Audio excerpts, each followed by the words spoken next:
IB Nation, welcome back to another edition of the Irish Breakdown Podcast. Thursday, May 1st, the greatest month of the year, always is the greatest month of the year. And I can tell you it's because of Mother's Day, and I get to celebrate my mother, who is an amazing woman, genuinely an amazing woman.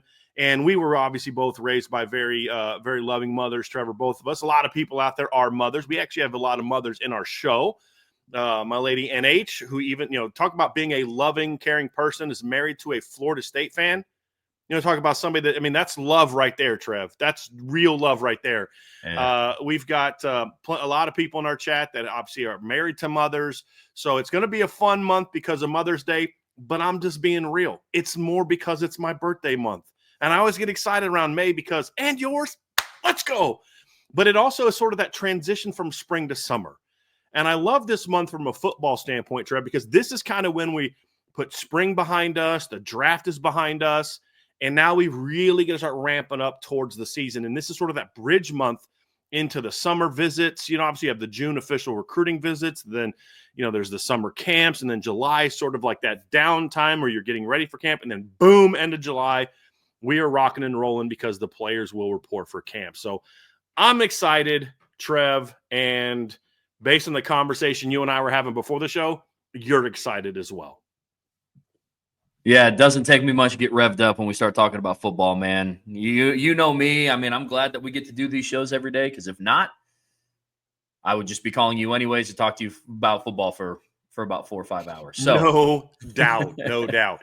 Well, Trev, we have a couple really fun topics today. So we were originally going to just have a show where we kind of discussed the On3 top 25, which had Notre Dame number 2. And we're like, you know what? We'll kind of talk about that briefly and as part of what we're going to do. But we're like, look, I can't stand people that just take rankings and take lists and say, this is dumb, you should have this. Okay, where's your list? I always say that. So we're like, you know what?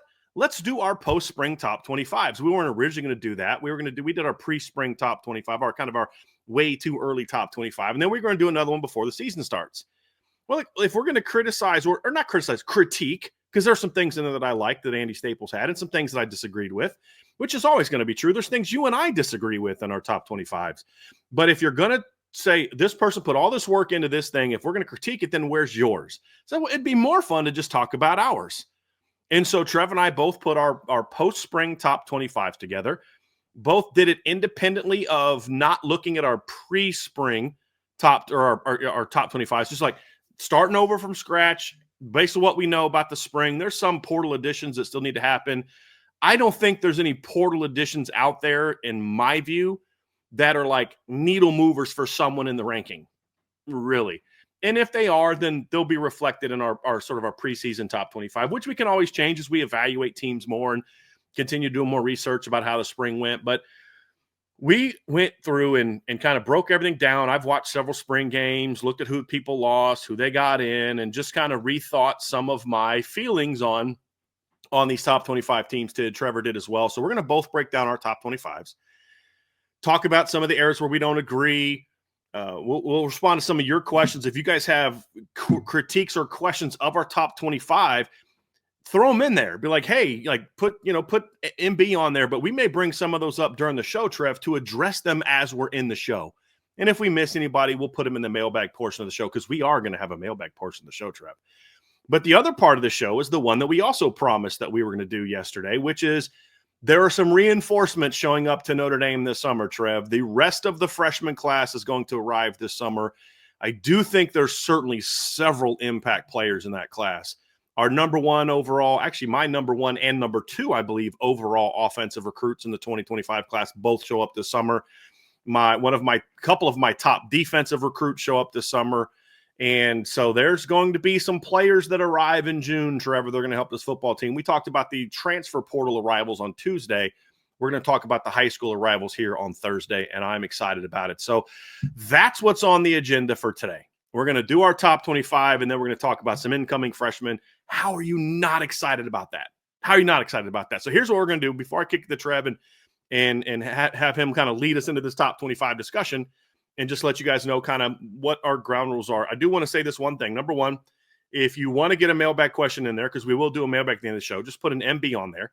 and we'll start starring them. And if they're related to our top 25 ranking, we'll try to get them actually in during the show and discuss them then.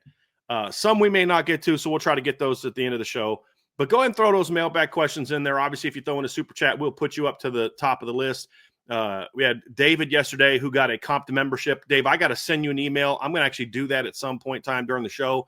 I was a little slammed yesterday with some of the stuff. We got some constructions, Trev. You know, the madness has been going on around my house this week, but I'm going to get that to you today. So, dude, I'm ready to go. Get those questions in, everybody, and we'll do our best to address them. And what we would like to hear from you guys is if you have your own top 25 ranking, feel free to put that in there. But otherwise, we'd love to hear your feedback on our rankings. But just give feedback. Don't be like, that's dumb, right? Okay, here, you have this team ranked here. Here's why I would rank them higher. Or here's my question mark about where you have them. Because we have those about our own rankings. Trevor and I talked about this for like a half an hour. Like, dude, I have this team in my top 25, but I don't feel great about it. And he has teams like that too. Or I don't have this team in my top 25, and I don't feel great about not having him in my top 25.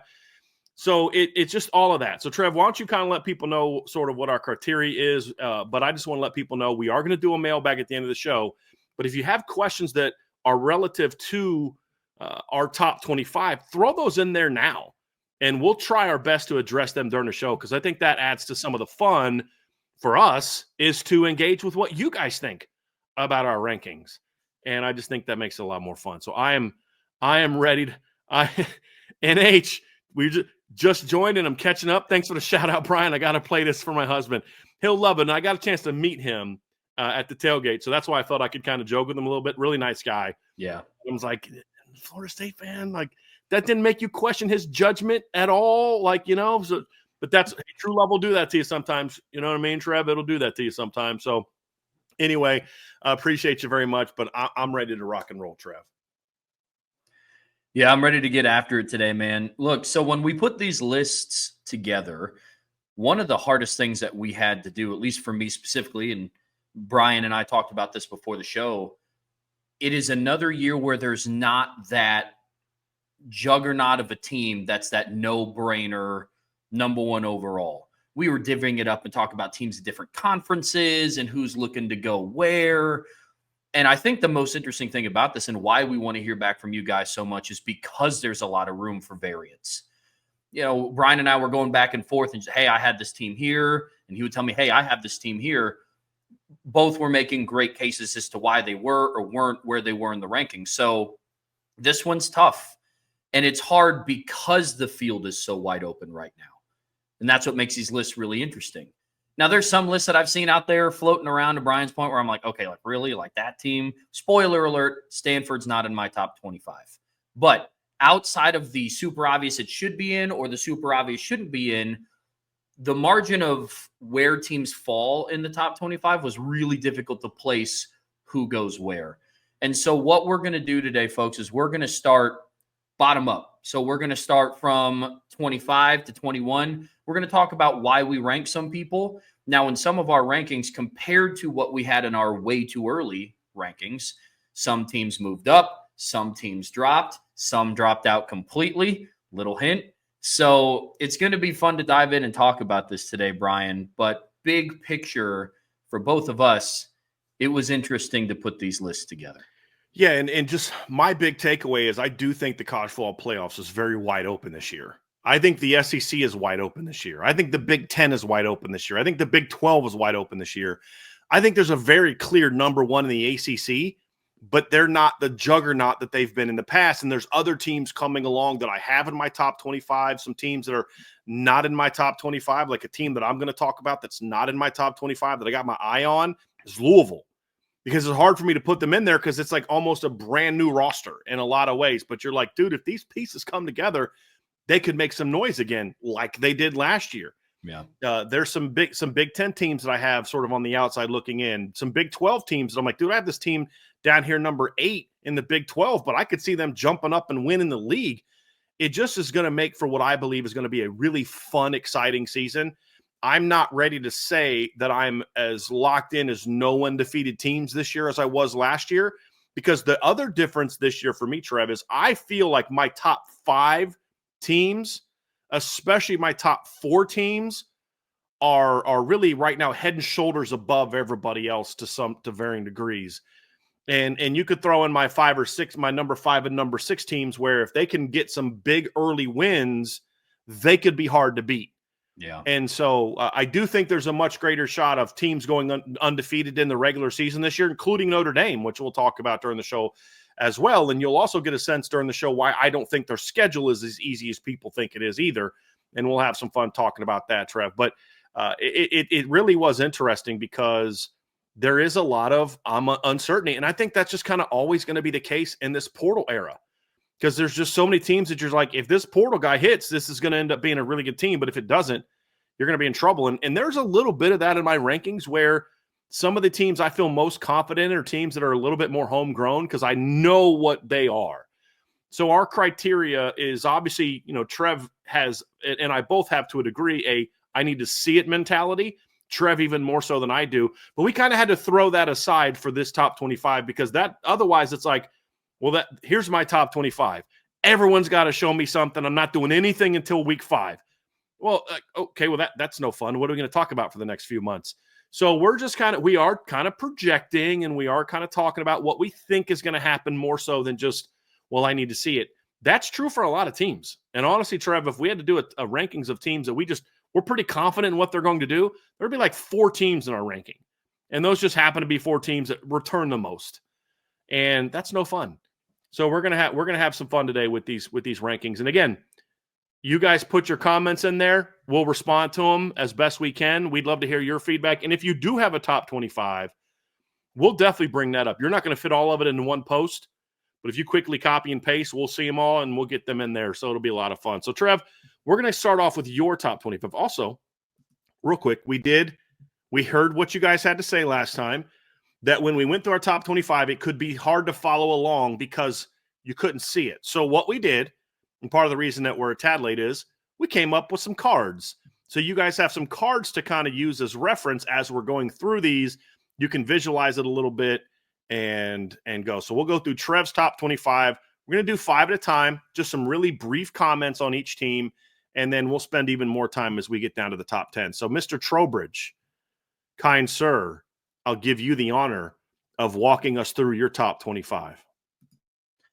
Yeah, so for mine, there was a little bit of variance from the first way too early top 25 that we made. And I'm happy that it panned out this way because, like Bryan and I talked about, we didn't look at those lists as we were making these. So some of the continuities with mine, Navy is staying in the top 25 for me at 25. I like what they bring back, especially offensively. They bring back Blake Horvath. They bring back Eli Heidenreich. They bring back Alex Tetska.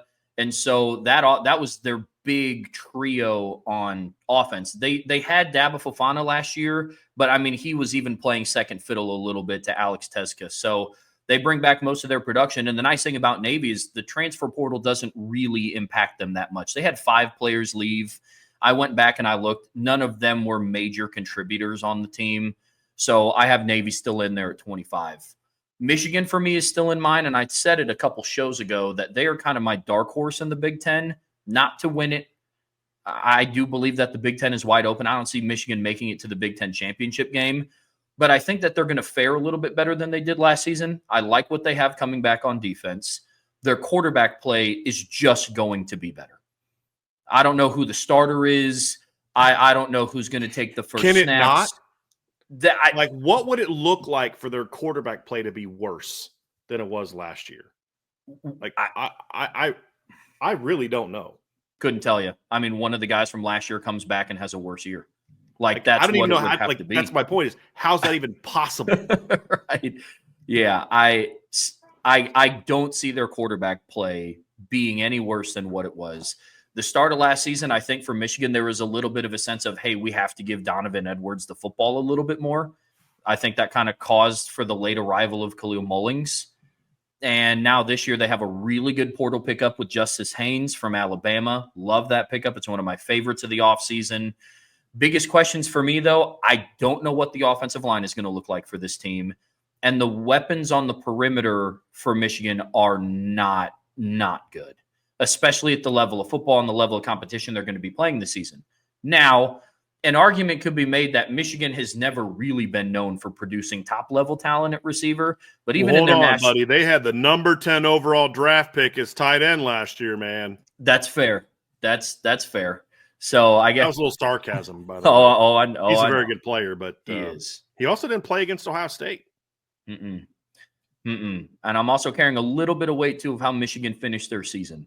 You know, beating Ohio State and Columbus and then beating Alabama, who had Jalen Milroe in the bowl game, speaks a little bit to me. And you're having some components of that team come back, and I like the additions that were made with Michigan. 23rd for me is Boise State. They bring back outside of Ashton Jeanty, and I know it's easy to say, well, yeah, I mean outside of Ashton Jeanty, huge piece of their offense. But what they are bringing back is a lot of proven production and a lot of experience on both sides of the football. Maddox Madsen comes back at starting quarterback. He has playoff experience. They won the Mountain West last year. And Boise State's one of the few teams in the playoffs this year, from last year, going into this year, that weren't really affected that much by the portal. A lot of their departures were especially with the announcement earlier in the week that Braxton Feely was withdrawn, their D tackle that jumped in the portal in the spring portal and was getting looked at by some big time schools. And he announced he's going back to Boise. That was huge for them, by the way. Huge. Mm-hmm. And so Boise State, they weren't really that much affected by the portal, which I think bodes well. I love their head coach. I love that they still remained at the group of 5 level. And I like everything that they're bringing back. So Boise State's in there at me for 23. 22nd for me is Ole Miss. This is one of the teams for me where if you wanted to make the argument they shouldn't be in the top 25, I would hear those out, truly. I don't love their roster. It's going to be hard for them to replace everything that they lost last year, especially offensively. I don't know if their front 7 can repeat the performance that it did last year with some of the losses that they had in there as well. For me, some of this ranking came down to if I dropped Ole Miss out of the top 25, I don't know in good conscience who I would put in front of Ole Miss. I think that was kind of tough for me. But Ole Miss, for me, they're outside of my top 20. They're at 22. And then rounding out my 25 to 21, I have Iowa State. They're one of the teams that nationally I think is getting a lot of hype around the Big 12. Rocco Becht comes back. I'm not super high on Rocco Becht. Iowa State, a lot of it last year, they played for the Big 12 championship last year. In my opinion, I think they backed their way into that a little bit more than they did like really going in and earning their spot in the Big 12 championship. I think they were helped out a little bit by some of the losses that happened in the Big 12 in November. And then when they made it to the Big 12 championship, they kind of got boat raced by Arizona State. And so for me, I still have them in there for what they have coming back, but I don't put them in there with a lot of confidence. And so that's my 25 to 21. From 20 to 16, I have Georgia Tech at 20, and they're one of the teams in the ACC that I don't think is getting as much love as I think that they should be. Defensively, there's some question marks there. They lose Zeke Biggers. Their secondary is like kind of 50-50 still intact from last season. For me, offensively, I like what they bring back. Haynes King and Jamal Haynes. Those were really big ingredients for their success. And they also bring back, I believe, it's either one of Malik Rutherford or Eric Singleton. They bring back one of those receivers. I think it's Malik Rutherford. But it's Rutherford. Okay. Yeah. And Isaiah Canyon also comes back. Okay. Singleton's the one that left and went to Auburn. Okay, cool. So that's one in there for me. And then Tennessee, as you notice, I dropped them significantly. And it is not just because of the Nico situation. I think they lost some pieces on defense. Dylan Sampson was the heart and soul of their offense last year. He is also not on the team anymore. I like the Aguilar pickup, but you guys know my stance on that. I don't know how well it's going to translate. I think for the locker room purposes, I think it's better. I think the culture of the team will be better. I don't know what that's going to look like from a win-loss standpoint. And so that's my 20 to 16 for my rankings. We're going to have some fun talking about we'll talk more about Florida during my section because we'll both have some thoughts on that. But yeah, Florida's a team that I know for both of us continues to ascend. Yep. And I'll say something else. K-State keeping Avery Johnson this spring was huge because there was talk about Tennessee trying to flip him, and that was big for them. Mm-hmm. Now we're starting to get into the meat and potatoes of all this. And I'm sure as you guys have noticed, and if you haven't, I'll just bring it up now to rip the Band-Aid off. Miami is not in my top 25 because I certainly, if they were going to fit in, this would kind of be the last category that they would fit into because I'm not putting them in the top 10. I'll get to that once the full list is complete. But I have BYU at 15. They're another sleeper Big 12 team for me that not a lot of people are talking about. I have Texas A&M in at 14th. For them, I like what they bring back offensively. 4 of their 5 starting offensive linemen, and then their 5th starting offensive lineman has starting experience. I like the backfield that they bring back with Amari Daniels and Le'Veon Moss. Marcel Reed, I think the jury's still out on him a little bit, but I'm willing to give him some time with a full offseason as the number 1 guy. Colin Klein's going into his second year as the offensive coordinator, so hopefully he can make an offense that gels a little bit more, and they don't have that QB carousel that they were dealing with last regular season as well. Illinois is a team that they're not getting a lot of attention out of the Big Ten either. I like the quarterback that they have coming back.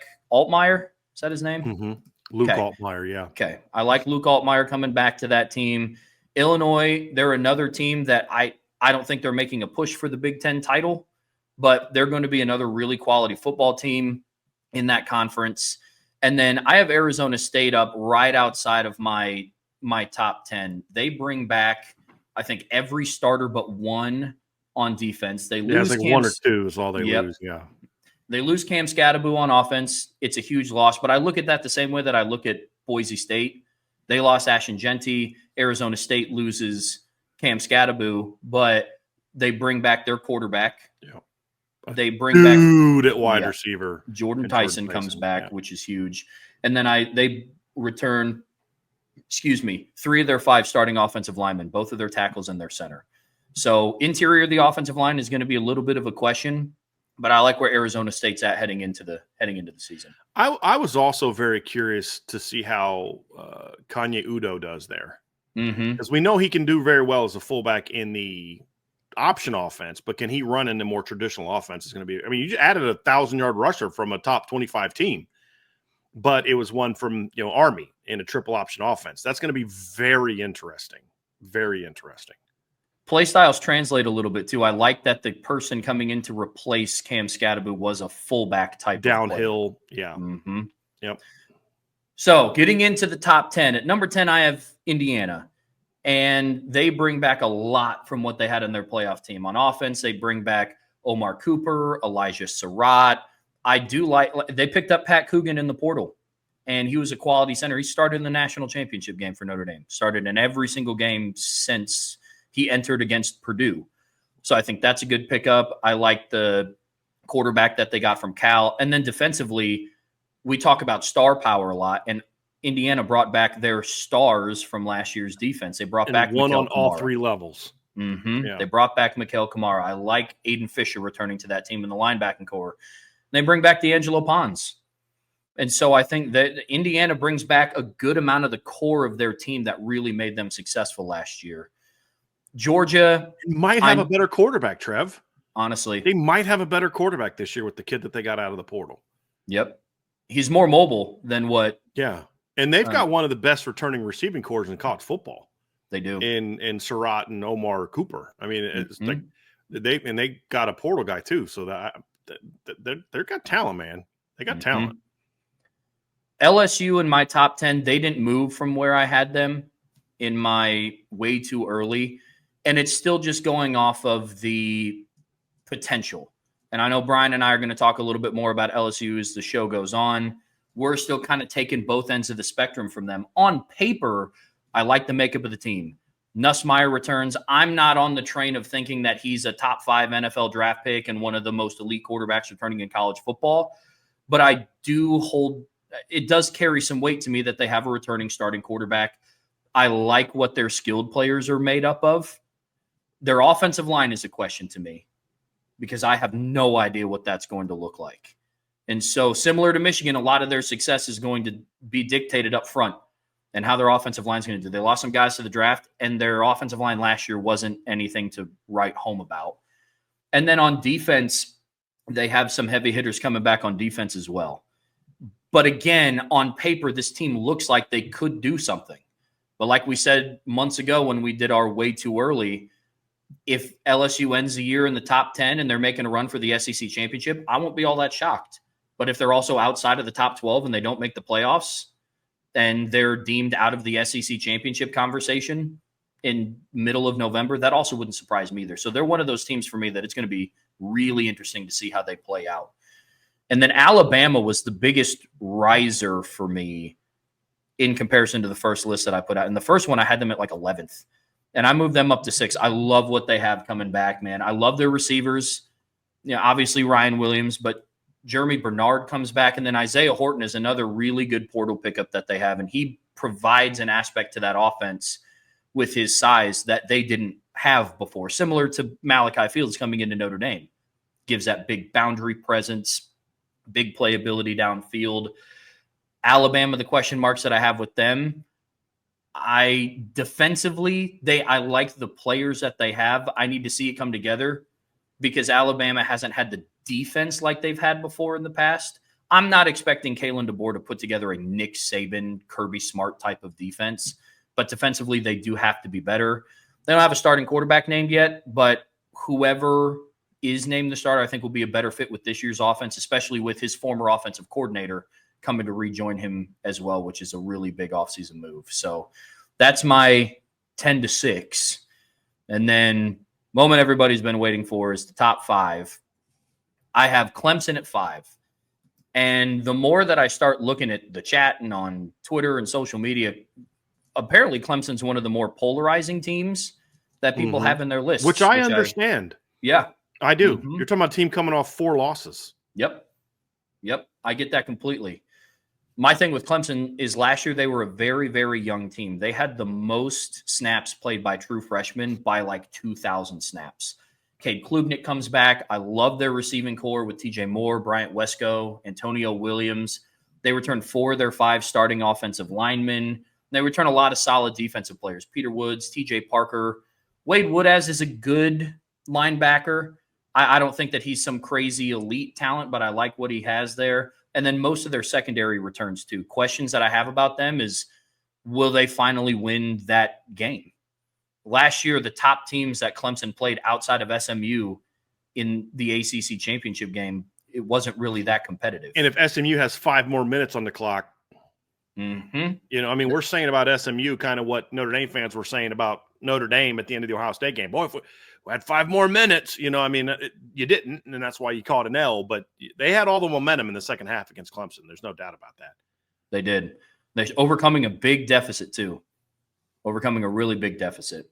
At 4, I have Texas, and they're a team that actually moved down for me. I love their running back room with C.J. Baxter and Quintravion Wisner. They have a young quarterback, but their quarterback with Arch Manning has some experience. I'm not putting as much on him as some other national outlets are. I don't think that he's going to be clear-cut the number 1 player in college football next year, but he has experience in big games. I like his talent. So he brings an aspect to that offense that I don't think that they had last year with Quinn Ewers. He's a little bit more mobile than what he is. Questions for me with Texas A&M or with Texas is how are they going to be in the trenches. Their offensive line is shaky. I don't know how they're going to be. And then they made some portal additions on the defensive line with Murad Watson and the kid coming over from Purdue. But the defensive lineman they picked up from Purdue, I think that's fine. I think they overpaid for him. Murad Watson's a quality football player, but he's not going to come in and be the interior defensive lineman at Texas that like they've had before in the past. And so those are my questions for him. And then I have Ohio State 3rd. The top 3 for me was tough because I understand different orders for all 3 of these teams. I truly do. What it came down for me is just how much Ohio State lost. They replaced both coordinators. They lost both running backs, their starting quarterback, their insurance policy at receiver, and Emeka Egbuka. Now, mind you, they still return Jeremiah Smith and Carnell Tate, so receiver, they're going to be fine. For me, it's more so the defense. They lost a lot on defense. They're replacing them with really, really good football players. But it's kind of more of the, in comparison to the top 2 teams, why I have Ohio State 3rd is it was still a little bit of that I need to see it factor. Just a little bit. I saw it last year in spurts. I like Jermaine Matthews at corner. I like Arvell Reese at linebacker. I think with some of the issues that Denzel Burke was having this year, I actually think there were times that Jermaine Matthews might have been better than the kind of banged up, like not really like he was a little not. This was definitely not the best year we saw from Denzel Burke. I agree. Yeah, agreed. And then I have Penn State at 1 for all that they have coming back. They returned their starting quarterback, both running backs. I really like the Trevor Pena pickup in the portal. They return 4 of their 5 starting offensive linemen. They return really good production. They maintain their offensive coordinator. And then I like their defensive coordinator pickup with, the guy coming over from Ohio State. His name is escaping me right now. Can't believe I'm forgetting his name. Jim Knowles. And so that's what ultimately led them to put me there, for me to put Penn State there. Notre Dame is at 2. They're another team that moved up for me. I think I had them at 3rd in my way too early. And full transparency, one of the reasons I didn't put them at 1 is I thought it was going to be a little homerish, because this spring they really impressed me. And some of that is just projecting what they still have yet to get on campus. And so that's my overall top 25 rankings, Brian. Yeah. That's good stuff, Trev. We're going to have some back and forth questions as we get done. And but I'm going to roll through mine first as well. Yeah. And I'll give you guys my top 25, and we'll kind of go over some of the differences. And I'll kick things off by saying 3 teams dropped out of my top 25 from being there in the postseason one. One is Tennessee, Virginia Tech, and Michigan. Virginia Tech didn't have the portal season that they needed to. They lost some guys, didn't add some difference makers. They were sort of on the fence with them anyway. That's why they dropped out. And then it's also partly because there's some other teams, like I really like what Georgia Tech is doing and how their spring went and some of the different things that they kind of went through this offseason. So it's not just about, hey, Ole Miss is another team that I think the portal was a little better for them. There's some questions that I had that got answered during the spring about who's going to play here and these type of things.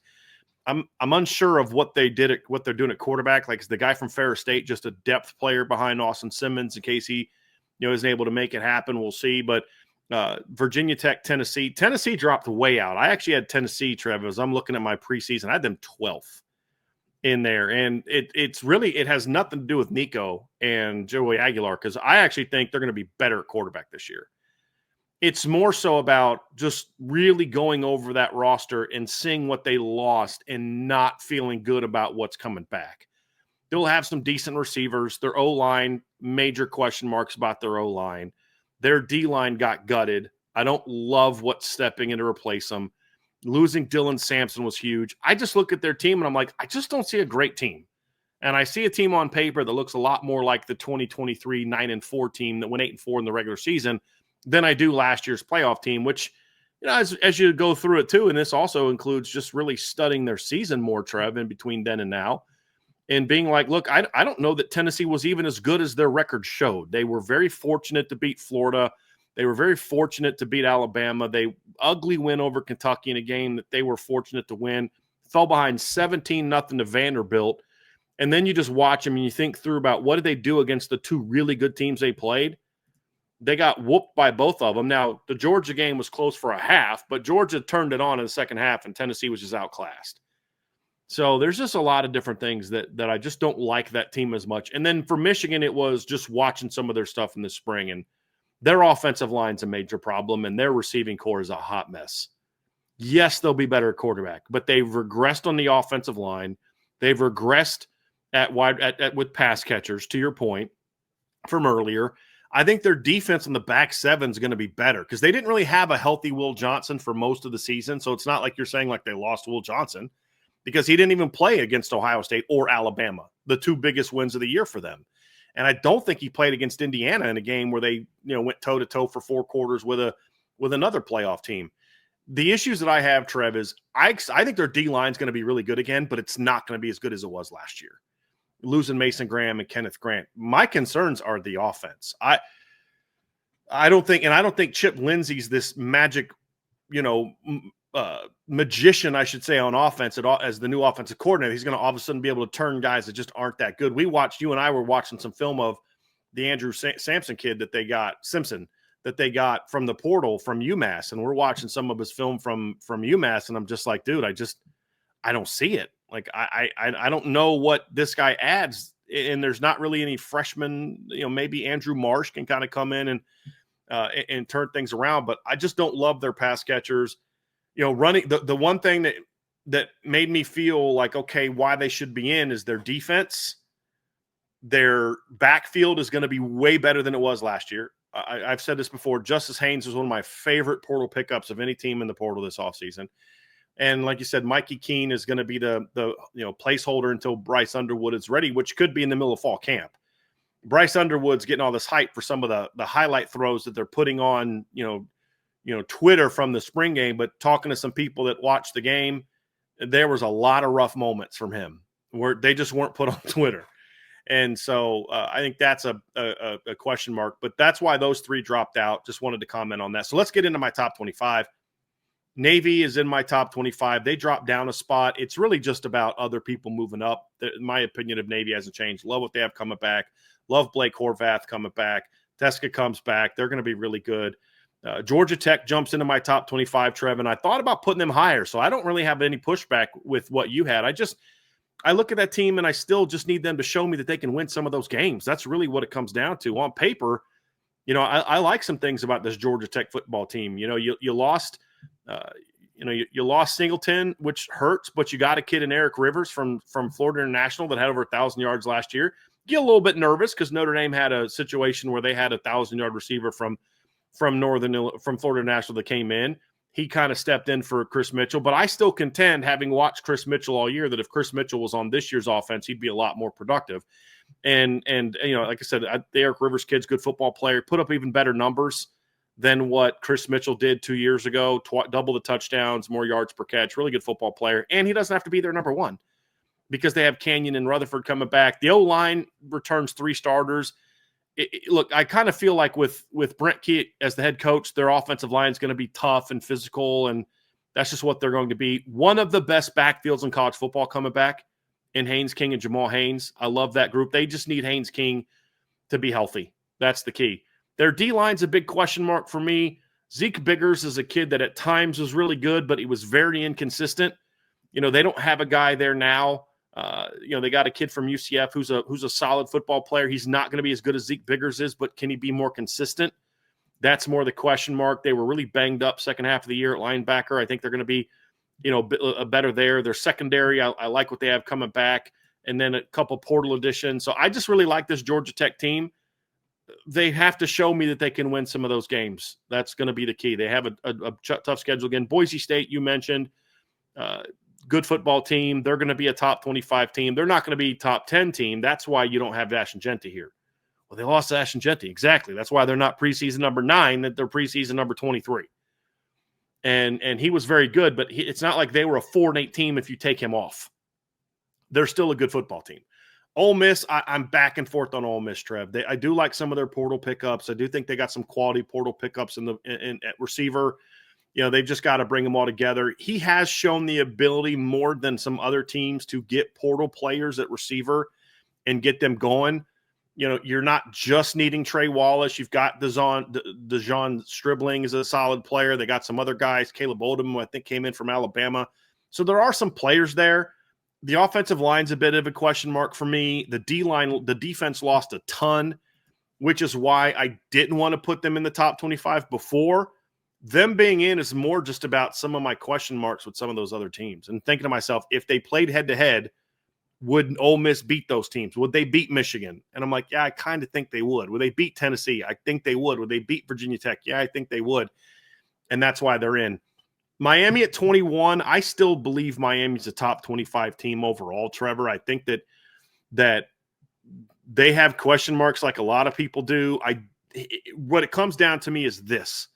I still think they are going to be really good along both lines, especially the defensive line. I have more question marks about the offensive line, but there's some really good pieces to build around. The Brockemeyer kid coming in from TCU is nice steadying player. They're not a great player, but their D-line has a chance to be really good, and their linebacking core has a chance to be still pretty good, and their secondary had a much-needed boost in portal guys that should help them. I don't know a lot about their D coordinator, so that's going to be an important piece of this, but I think there's still enough firepower there. Getting Nikar back out of the portal, I think, was big. The running back they got from North Dakota State gives them depth there. I'm not in love with that kid. He's a nice physical runner. He had 1,000 yards as a freshman last year at North Dakota State, but he averaged 4.8 yards per carry at the FCS level. Like, yeah, that doesn't really blow me away, but they don't need him to be that guy. He's part of a depth group with Jordan Lyle and Mark Fletcher. He's part of a sort of a trio of running backs. And so I still like them enough to say I think they're a 9-3, 8-4 potential top 25 team. I could see them falling out, Trevor, but some other teams have just as big of questions as they did, and they weren't as good as Miami last year. Could I see USC at the end of the year being better than Miami? I could see that. But right now, I can't make that prediction right now because USC has so much more to prove than Miami. And there's just a lot of teams like that, like Louisville. I could definitely see Louisville being better than Miami. But how can I truly, honestly project that when like 80% of their roster is new guys that haven't played together? That's what makes some of that hard to be honest about. See, there I am with my phrases, to be honest. Of course I'm being honest. But that's my big concern about Miami. My next group is Nebraska. You and I were talking about this before the show. I have two very contrasting views of Nebraska. The first one is they got to show me that they can win some games. Like, that's the big thing about Nebraska. Like, they were such a disappointing team last season. To kind of come out the way that they did early and look like they did early, I mean, just absolutely plaster what ended up being a 9-win Colorado team, just absolutely blasted that team. And honestly, if you watch the game, it could have been worse. Like that 28-10 score was not as close as it indicated. Had the loss to Illinois, bounce back with a couple wins. You start off 5-1, and then you just kind of fall apart, and it's the same thing over and over. Yes, they got blown out by Indiana, but the rest of their games were all one-score games. And it's the same stuff as before. They don't know how to win. Their wins were by 33, 18, 31, 18, and then a 7-point win over Rutgers, and then a 19-point win over Wisconsin. They either win by a bunch or they lose. That's basically what it is. If it's a close game, they're going to lose. That's what's been their MO, Trev. You lose to Illinois at home in overtime. You have Ohio State down in the fourth quarter with multiple chances to win that game on both sides of the ball, and you can't get it done. You lose at home by a touchdown to UCLA. You lose to USC by 8. You lose a 3-point game on the road to Iowa. This team has to learn how to win.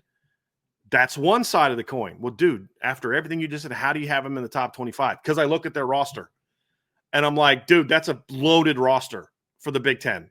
Like, that is a top 15 roster talent-wise, in my opinion. And they're not a top 25 team on what they've done. So I had to find sort of that happy medium and say, look, yes, they have to prove this, but I look at the things they added in the portal. I look at what they've got coming back. They give Dylan Raiola some really good weapons with Naziah Hunter from Cal and Dane Key from Kentucky. They've got some really talented young tight ends. Yes, they lost Thomas Fadone. He had a hard time staying healthy. They've got a couple veterans coming back. They've got Carter Nelson's going into sophomore year. He's a really talented kid. Notre Dame fans should remember him. They got Mac Markway coming in. He was the guy that transferred in, I think, a year ago. Not a pass catcher, but a guy that gives you a big body that can provide some blocking. And they've got good running backs that could take some of the pressure off of Dylan Raiola. The big key for them is the offensive line. They've got to get that going. Can Elijah Pritchett be better for them than he was at his last stop at Alabama? That's a big question mark, but he's big and talented. So Nebraska's the hardest team. They're the team I'm either going to be like, dude, great call having Nebraska there because they were 9-3 and, or it's going to be like, dude, how did you have that team in your top 25? That's basically how it's going to go. Iowa's another one I have a tough time on, Trev, because I like a lot of what they do. And I keep hearing all these people like, they always tell me like, man, how Nebraska's not a very good program and they're not this, and how can you have them there, and how can you think that? They got no offense. And I'm like, dude, they didn't have any offense last year. They went 8-5, and they should be better on offense this year. They didn't have any offense the year before that. Might have had one of the worst offenses I've ever seen of a Power 5 team, and they won 10 games. Like, And what it really comes down to for me with Iowa, Trev, is I like the quarterback they got in the portal. That's really all it's about for me. They're going to be an 8 to 10 win team depending on a couple different factors. How good's their D-line, how good's their O-line, and then what do they have a quarterback? And I think they're going to be pretty good on the lines, and I think getting Mark Gronowski from South Dakota State was a really nice pickup. Is it make them a Big Ten contender? No, it doesn't. Could I see them falling behind a couple of these other teams? Absolutely. But I feel like at least with them, there's a level of I kind of know what they are to some degree. And so that's kind of where I'm at with with Iowa. Kansas State, nothing more than what you said, Trev. They've got a dynamic backfield. I mean, name me a team that's got a more explosive 1-2 punch at quarterback and running back than Avery Johnson and Dylan Edwards. The answer is you can't. Their defense should be better. They did lose some key players. That's a big question mark for me, but I do like this Kansas State team. South Carolina is a team, Trev, that I could see being around this 17 range where they were last year. I could see them jumping up, but I'm just not on the hype train with South Carolina that a lot of other people are. Part of that is because I think Lenora Sellers is a good quarterback. I think the story of Lenora Sellers is way beyond what he actually is. I saw a mock draft the other day that had Nicholas Harbor as a first-round draft pick, and I just kind of had to chuckle. And they talk about his elite speed, and I'm like, the dude has averaged 14.5 yards per catch last year. He has yet to have a 400-yard season. It's all about the high school ranking and the fact that he's an insanely fast player on the track. He's got to prove to me he can actually be a good football player, though, on offense. That's the question for me. And I look at a lot of the different, their offensive line, major question mark. Love young Josiah Thompson, a left tackle. He gave up a ton of pressures last year as a true freshman. 6'7", over 300 pounds. Is he going to be able to make a jump? That's going to be a key for them. Much like Anthony Knapp for Notre Dame. Can he make a jump? The rest of their offensive line, it's going to be okay. They lost some guys. I like what they've got coming back, but how good is it going to be? How do they replace Rocket Sanders? And then their defense basically just got completely overhauled. They do have a stud to build around, though. Dylan Stewart's a pretty good piece to build around, but they lost a lot from their team last year. And I just got to – and even with all the talent that they had last year, they still were a 3-loss team that finished outside the top, 13, 14. So me having them 17th is saying, like, hey, I expect them to kind of stay where they were last year. And, that's kind of where I'm at on that one. So that's where I have those teams. Trev, SMU, I like that team. I think that they come down a tad, but still have a lot of talent coming back. Had a decent portal session, and they got a couple freshman receivers coming in that I think are going to be dudes. Yeah. Like absolute dudes.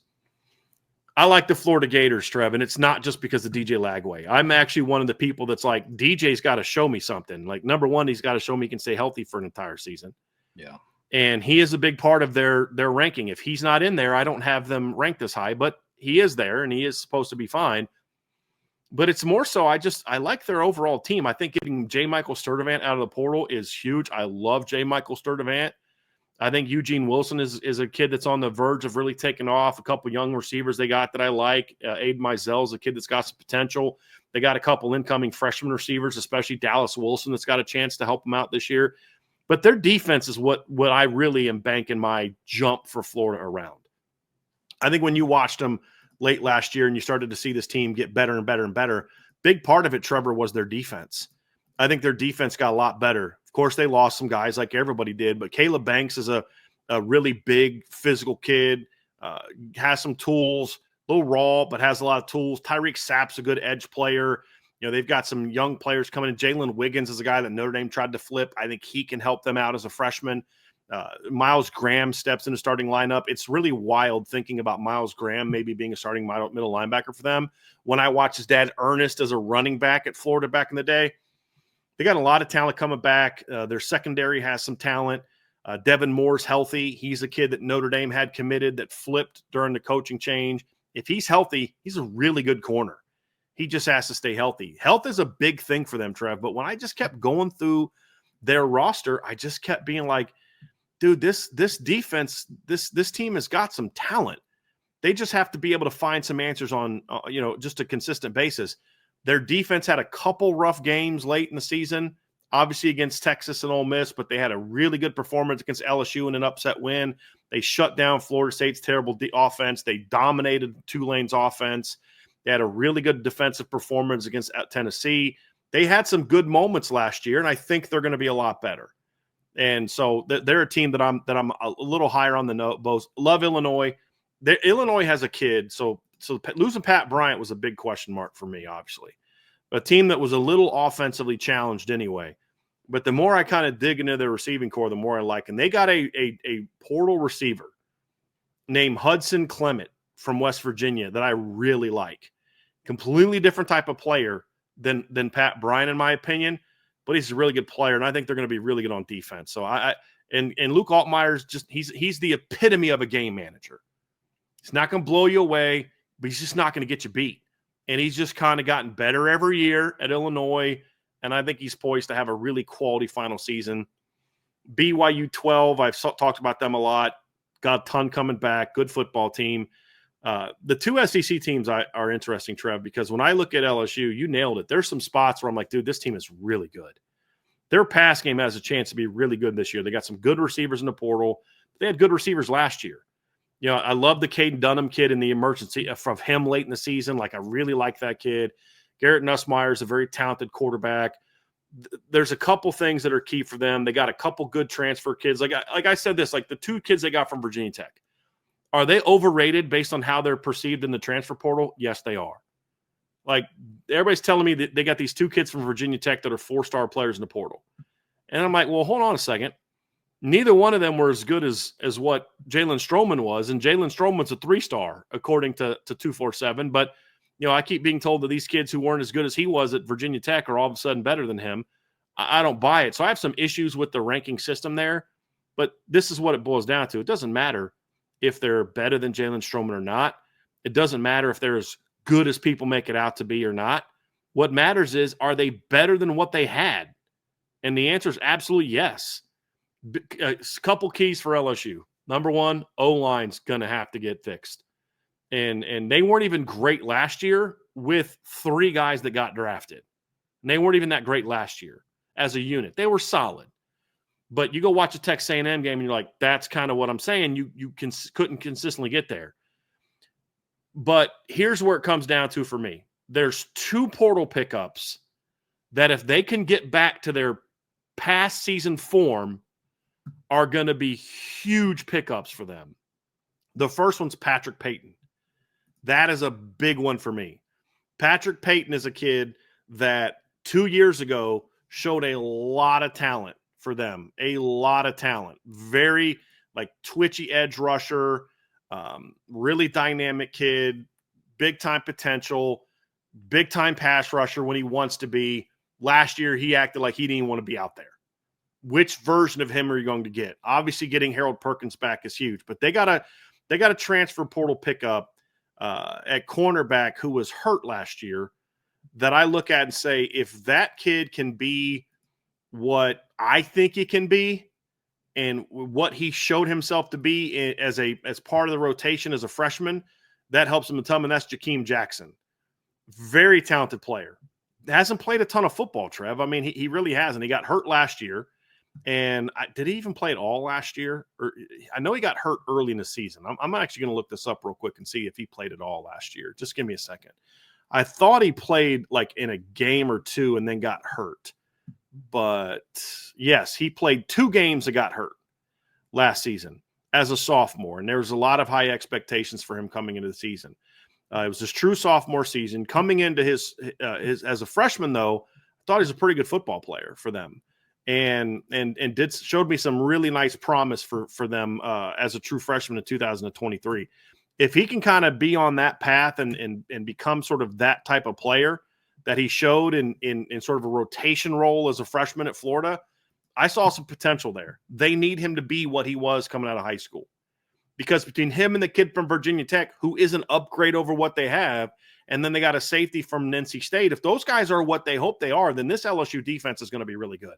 That is why I've said to people that LSU has a chance to be a playoff team this year. But the O-line and the secondary, those are big ifs. Big ifs. and then they need Patrick Payton to be what they hope he can be.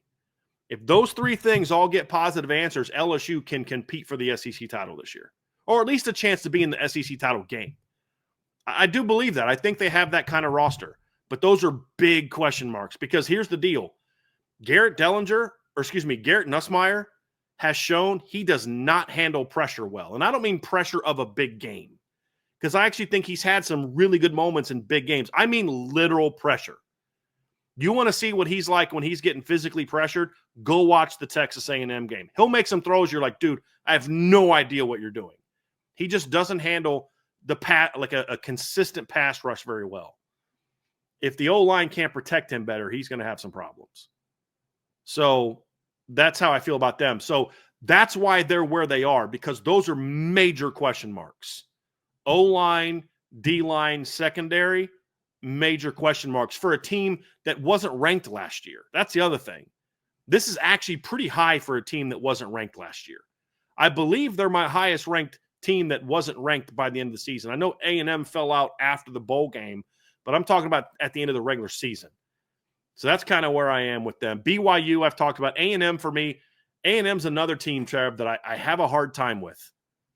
But I'm giving a lot of benefit early in the season to my early season rankings to teams who I expect to be very good in the trenches. That's why I have Miami ranked, and that's why I have Texas A&M ranked where I have them, is because I think their O-line is going to be really good this year. They bring everybody back. I think Marcel Reed got way too much hype last year, but last year's experience is going to be great for him this year. It's a good quarterback. I love their running back room. Their run game should be really good this year.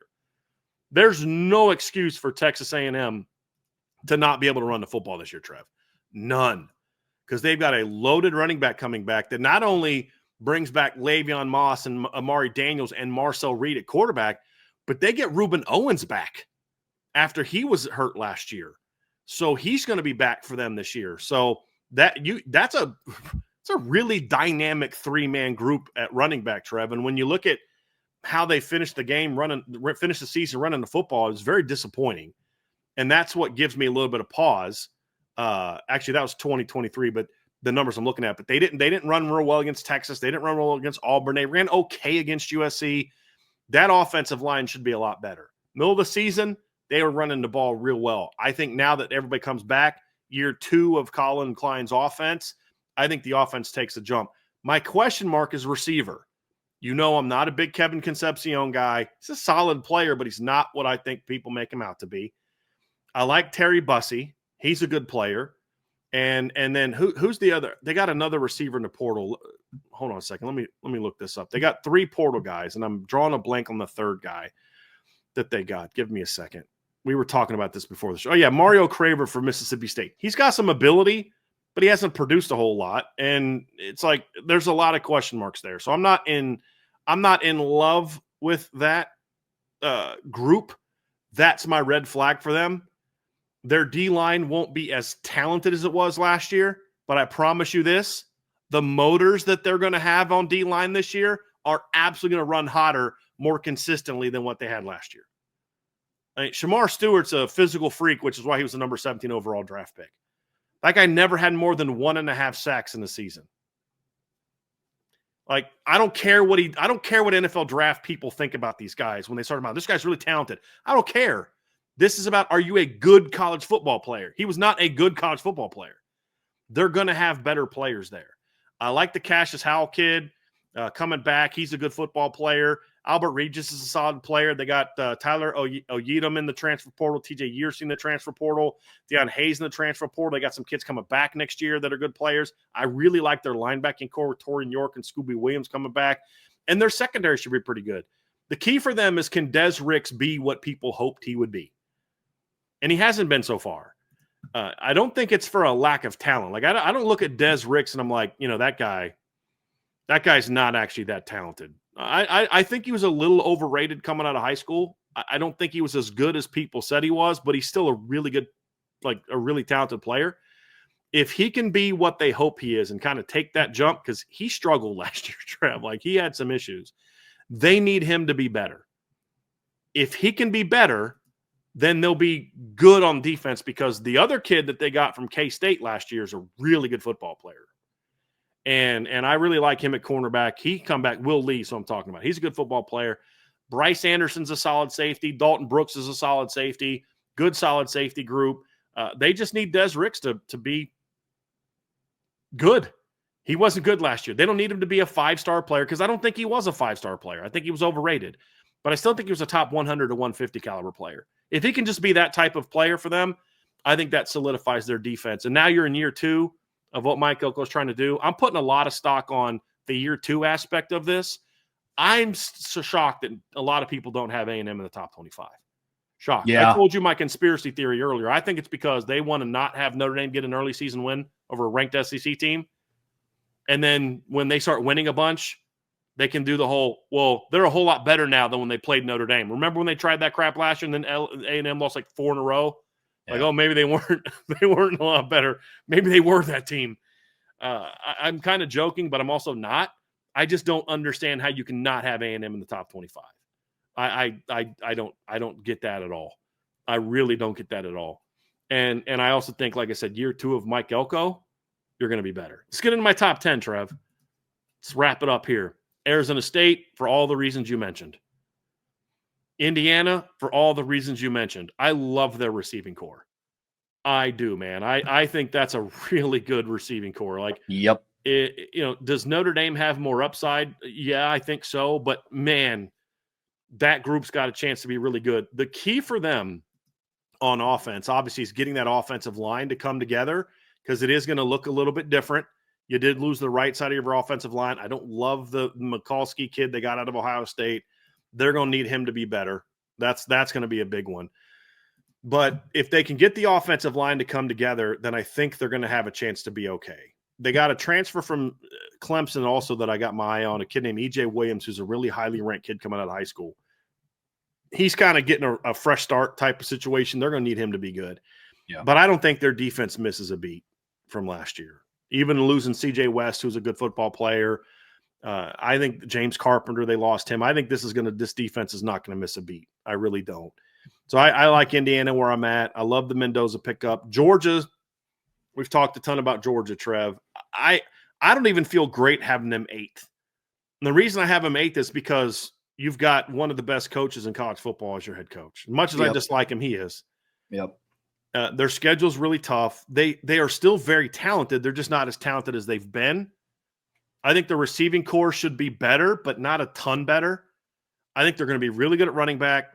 I like Gunnar Stockton as a gamer type of quarterback, which I think honestly, Gunnar Stockton is a big reason that I have Georgia 8th and not lower, because Kirby Smart has done better with the gamer type of quarterbacks. He didn't do very well with Jacob Eason. And then all of a sudden you put in Jake Fromm, who's just a gamer, not super talented. They win a lot there. They get these highly ranked quarterbacks. None of them pan out. But then Stetson Bennett takes over for JT Daniels, former 5-star. And all of a sudden they don't lose a game for like 2 years other than to Bama in the SEC title game. Gamer type of quarterback. Carson Beck, a little bit of a prima donna, gunslinger type. They beat up an easy schedule in 2023, play one good team all year. That team smacks them in the mouth on offense. And then they come out last year, and it's just they can't run the ball. He's not real tough. He throws a lot of picks, and they're not a good football team, in my opinion. They won a lot because they had a ton of talent, which is now all in the NFL. Yeah. I don't think overall they're going to be as talented as they were last year. Lost starters and backups, but they're still going to be really talented overall. Their linebacking core is legit. Their D-line's not as talented as last year, but they got some better motors there. But it's still talented. Their O-line's the big question mark for me. And that's the thing that keeps them down on this list. Their secondary's got to be better, especially losing Malachi Starks and Dan Jackson. But I like the young KJ Bolden. Played a lot last year. He's a talented player. I think Dalen Everett's on the verge of becoming one of the best corners in the SEC. He had some good moments last year. He's a very talented kid that transferred from Clemson. He's a good football player. They need somebody else other than Daniel Harris to step up at the other corner spot. That's really the thing for me, Trevor. I'm just not a big Daniel Harris guy. They need somebody to push him whether it's Ellis Robinson or I don't know who that's going to be, but they need somebody to push him at corner because I don't love him in their nickel. Agara's an okay player. I don't love him.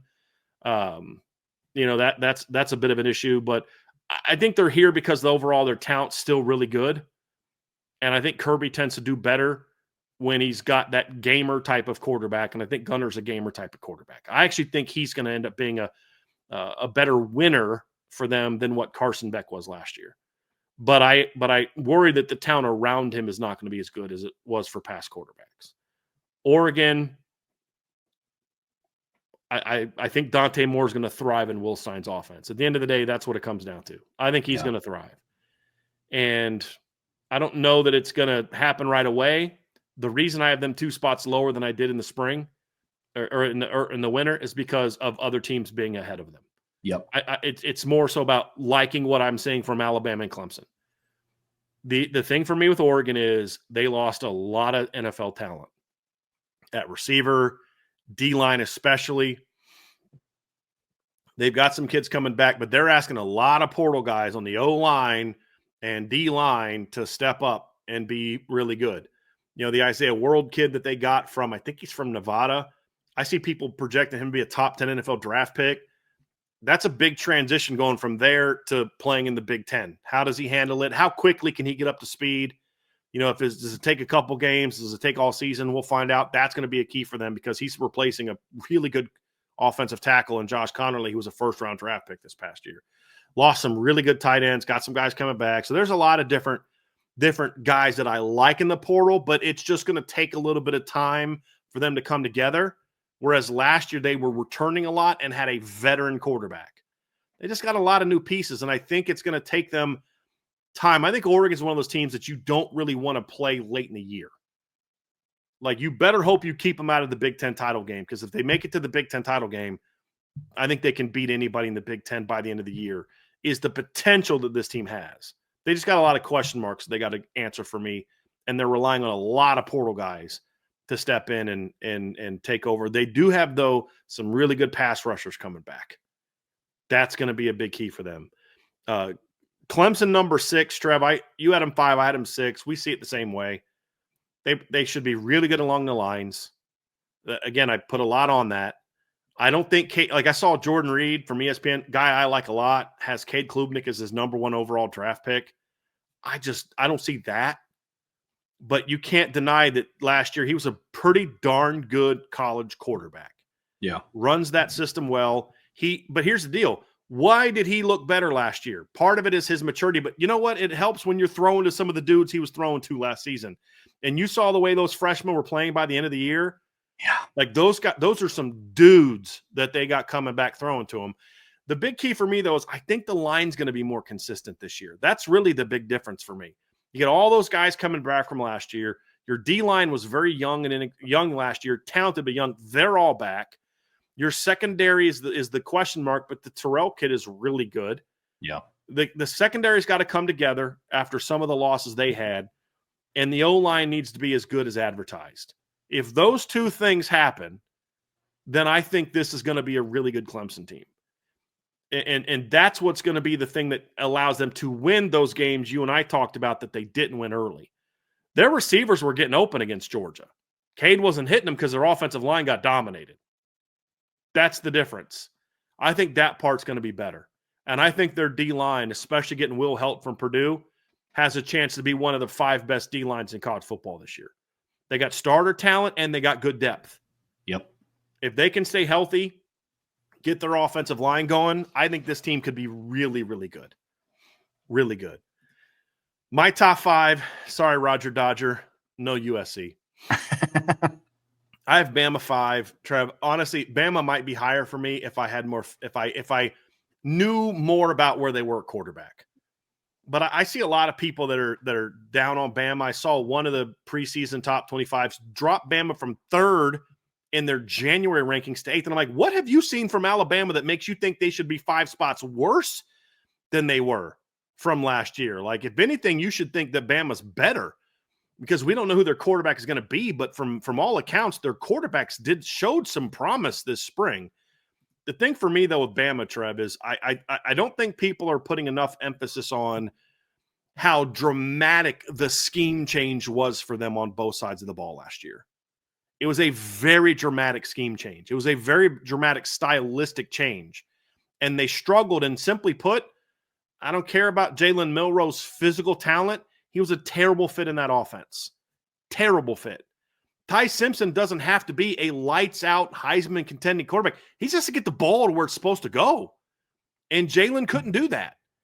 They also have one of the best portal pickups of, like, one of my favorite portal pickups of the offseason, getting Isaiah Horton from Miami. It's not that he's an elite player. He's a good player, but he's the perfect complement to that other group that they didn't have last year. I think Jeremy Bernard's a really good player, really solid number 2. Ryan Williams is a star, but you get that big 6'4" boundary presence to work with that group. I like that group. I think their offensive line is going to be better than it was last year. Getting Ryan Grubb back from the NFL was huge for Kalen DeBoer. That might be the biggest coaching addition this offseason of anybody. With all due respect to Jim Knowles and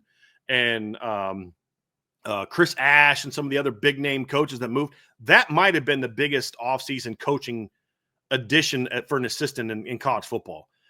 I don't love their defense system-wise. I don't. But I like the talent. It's better than it was last year, depth-wise, because they had a lot of young guys that played a lot. They lost some studs on the D-line defense, no doubt. Jahad Campbell was a stud. But I think they have guys that more – I don't think they had any clue how to use Jahad Campbell last year. None. They had no clue how to use him properly.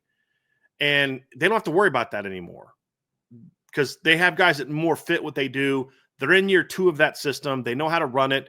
They had some guys that had some buy-in issues last year on defense that are gone now, and I think their defense is going to be better. But you can't dismiss the talent, and the coaching is really good. I still think Kalen DeBoer is an elite football coach. But again, that was a big change. Like, all the kids at Washington were bought in to him because they sucked. You had no reason to not buy in. We were terrible last year.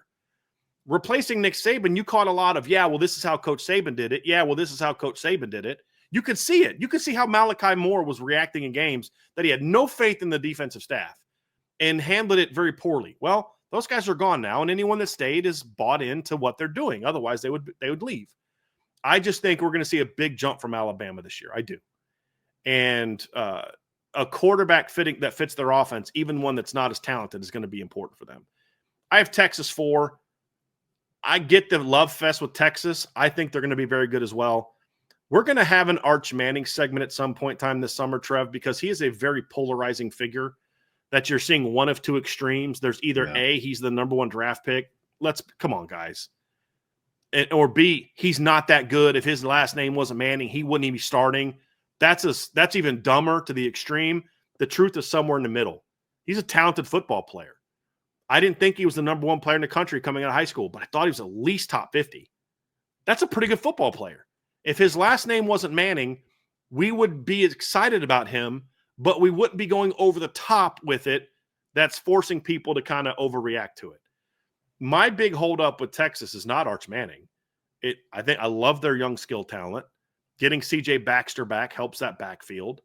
Their D-line pickups were good this offseason. Their defense as a whole should be really good. It's the offensive line.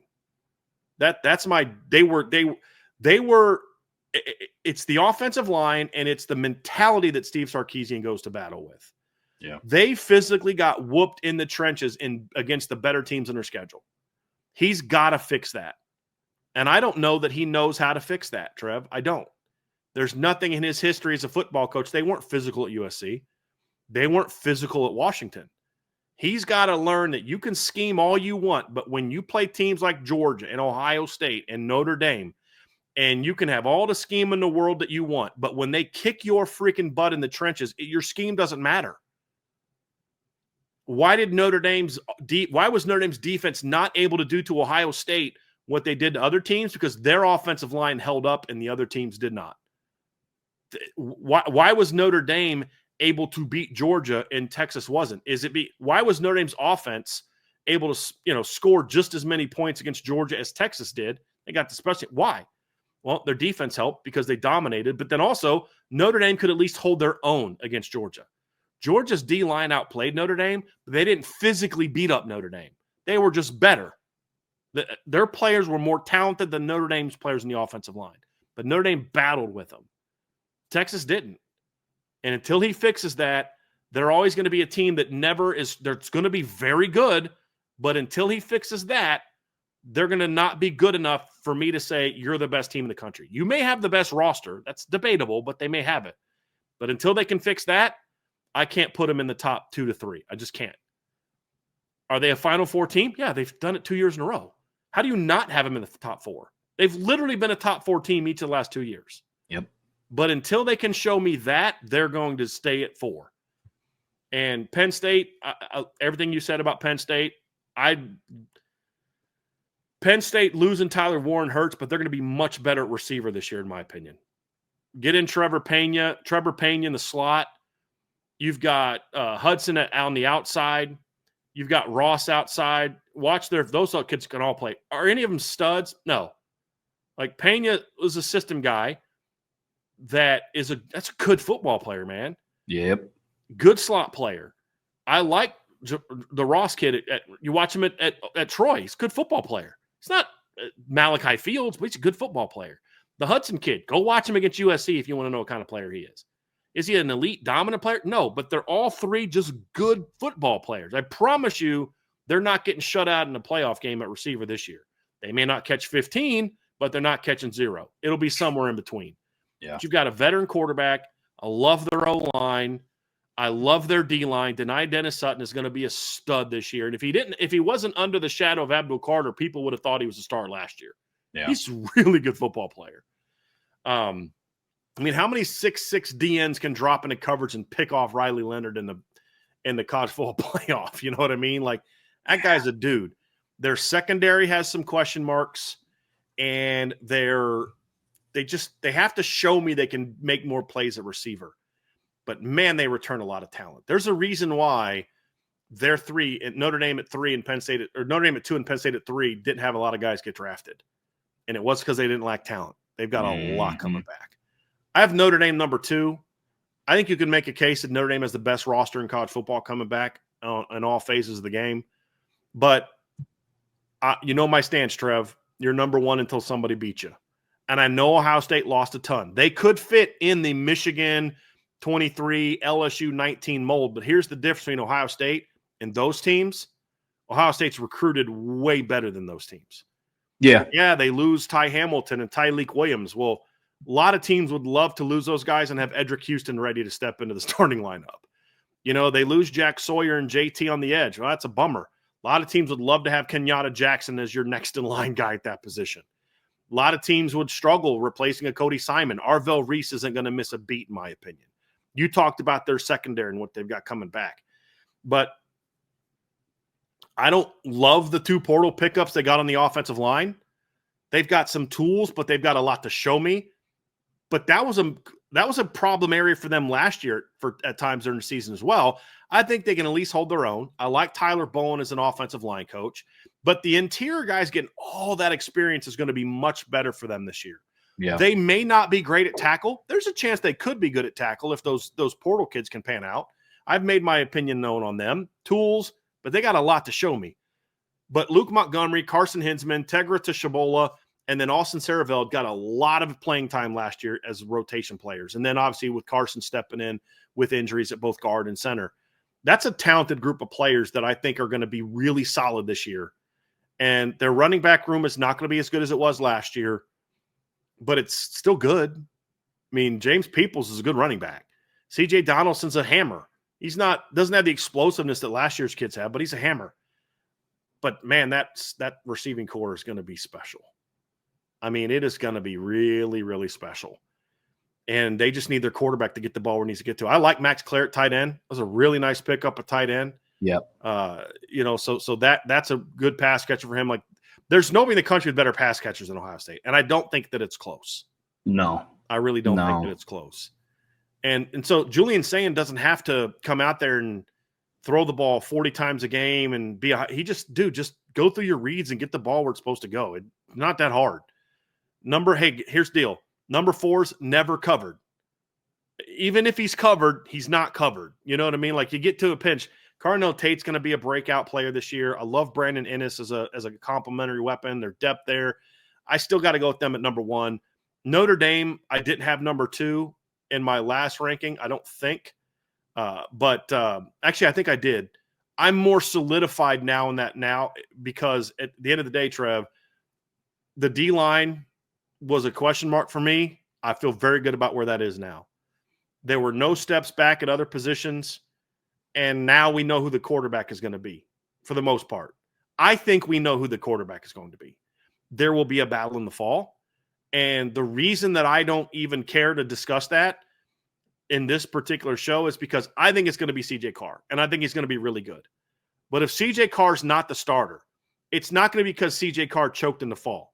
It means Kenny Minchey outplayed him. And if Kenny Minchey outplays CJ Carr in the fall, then they're only going to be better than I think they're going to be right now, with me expecting CJ Carr to be the starter. That makes sense? So there's no scenario in which the starting quarterback becomes a problem for Notre Dame when you don't have to rely on them to win you a bunch of games to start the season. You rely on the best backfield in college football. You rely on a really talented offensive line. You rely on a really good defense. And then as they get better and better and better, you start to win more games. So I think Notre Dame this year has a roster as good as anybody in college football. But at the end of the day, my number 1 still has to be the Buckeyes because of the belief that I've always had. You're the champs until somebody beats you. And yes, they lost a lot, but they're much better prepared to handle those departures than what LSU was in 19 and what Michigan was in 23. They weren't replacing all those studs with comparable players. They're just younger. That's what Ohio State's doing. Comparable players, just younger. And so that's why I still have the Buckeyes number 1. But that's my 5. And honestly, 5 and 6, Trev, there was a big drop-off between 5 and 6 and everybody else, and there was an even bigger drop-off from 9. There was also drop-off from 9 to the next group, and then you kind of go through the different rankings, and there's different spots. Like, to me, there's a difference between like 13 and 14, and then there's a lot of similarities, and then you get to 25, there's a lot of similarities there, and then teams that are just on the outside. I really thought long and hard about Louisville, but there's just too many question marks. I thought long and hard about Michigan. I thought long and hard about TCU, a team that I like. Syracuse has had a really good spring portal session, lost a lot, but have replaced them with talented guys, just not proven guys. And then, and that's kind of where I'm at my top 25, Trev. USC, for my guy Roger Dodger, USC just has so much to prove, man. They're not going to be as talented as they've been in past years. But part of me wonders, is that maybe not necessarily a bad thing? Is there more buy-in now with the players? I mean, they lost a lot of talented receivers. They still have Mekhi Lemon, Jacoby Lane, Prince Strachan is a portal guy. They still have some Lake McCree at tight end and Walker Lyons at tight end, who's really talented. Their offensive line returns, two starters from last year. They got a couple solid portal pickups. Their D-line lost some guys, have some. I mean, I don't know what to make of USC. But I look at them and say, they're another team that's got to show me they can be physical. And until they show me they can be physical in the trenches and not get beat up in the trenches, they're not good enough at the skill positions to overcome that, like maybe they were in 2022. They don't have that same level of skill talent. And their running backs aren't as good as last year either. That's another one that people aren't talking about. Not having Quentin Joyner, who's now at Texas Tech, and not having Woody Marks, those are big losses. And Wayman Jordan's a nice player. Eli Sanders is an okay player. Brian Jackson's an okay player. They're just not as talented as they've been. And they don't have the quarterback to put the team on their shoulders like they have in the past. So that's why USC really didn't get any consideration for me being top 25.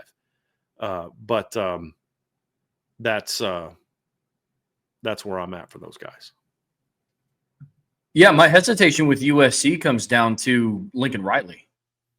I think other coaches would be better suited to not have the personalities on that team. But what we've seen from Lincoln Riley every single year that he's been a head coach is he's not putting together playoff teams unless he has round 1 NFL talent on it.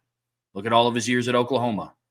In first year at USC, he had Caleb Williams at quarterback and Jordan Addison at wide receiver. Then Jordan Addison leaves, and they go 7-5, 8-5, and then it just keeps digressing. So that's kind of what kind of held out USC for me. With that being said, it wouldn't shock me if they make the top 25 at some point. Like, would it shock me if USC was ranked in the top 25 when they travel to South Bend? No. No, it wouldn't at all. But in preseason rankings, that's just what held it out for me. Yeah. Part of it's because I think there's a big drop-off from the top 13 to 15 teams and then everybody else. Mm-hmm. There's a lot of variance. Teams that are 25, I can make a case for Navy being top 20. I could make a case for Ole Miss being top 20. I can make a case for Georgia Tech to be higher. I could make a case for Miami to be higher. I'm not convinced by it, but and then there's about 8, 9, 10 teams outside the top 25 that you can make a case for being the top 25. There's a big drop off from like around 13, 14, 15 talent wise to what's after that. And then there's obviously some players outside the top 25, some teams that have a lot of talent, have top 15 talent, but it's all portal guys. Yeah. And we don't know how they're going to come together. Louisville, I don't have in the top 25 right now. Would it shock you if Louisville was finished in the year in the top 15? Wouldn't me. No. But I can't make that prediction now because I don't know how those guys are going to come together. Louisville was a team that it took me a little bit of time to think on and not put them in. That was tough. The biggest discrepancy with mine from the first list that I put out to this one was Miami, not putting them in mine at all. What really was it? Like, what were the determining factors for you? Because that was obviously one that I was gonna ask you about. And then the other one was, what is you and I have the same issues and with Michigan and the things we like about Michigan. What was it that really put you over the top for having them in? So, but I want to hear about Miami first. Those are the two big ones for me. Yeah. So Miami for me is I do not like the production that they have coming back. I don't. Their quarterback last season went number 1 overall. Their running back, Martinez, had over 1,000 yards. And then obviously we all know what Xavier Restrepo did, and they still were a 3-loss team and didn't make the playoffs. You go back through and you look at what they bring back. At quarterback, they brought in Carson Beck. I don't think that's as heavy of a hitting move as what some people make it out to be. He's coming off of an injury. He has turnover issues. I don't think he can put the team on the back the way that Cam Ward was able to. Running backs, I think they're good football players. I don't think they're going to be as good as Damian Martinez. Jordan Lyle's a good football player. Mark Fletcher's a good football player. Mark Fletcher had the more production, the more touches in comparison to what Jordan Lyle did. But to me, the biggest difference is receiver. Their receivers combined coming back have 48 receptions and 1 touchdown. And their biggest name receiver coming in is a transfer portal guy in C.J. Daniels, who moved up to the Power 4 level from Liberty to LSU, and he went into the portal. Yeah. Behind him and their 2 deep, it's all freshmen. And that's what makes me nervous with this group. And so on defense in the transfer portal in their secondary, they lost 4 secondary portal players that had and played over 150 snaps last season. They're putting those together with transfer portal kids. And it's one of those where it could work out. And there is an argument to be made. Well, yeah, they lost those players from last season, but last year their defense wasn't good. Mm-hmm. And so I can understand that train of thought. But for me, I see what they lost, and they weren't a playoff team last year. And I think their roster, from a skilled position standpoint, got worse. And so that's ultimately went into my decision. Is there's just not a lot of proven production coming back for them. So that would be with my question with Michigan. Then compare them to Michigan, because they have more proven production coming back than what Michigan has coming back. I like Michigan's defense better, and then I like how Michigan ended their season better than what Miami did. Sure.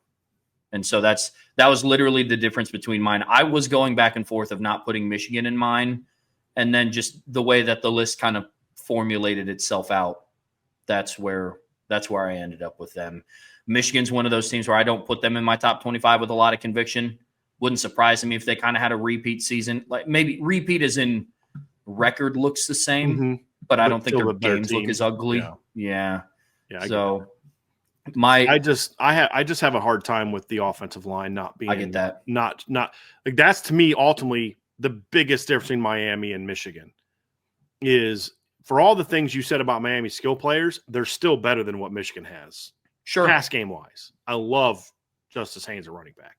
But pass game wise, they're much better. Offensive line, Miami should be way better than what Michigan is.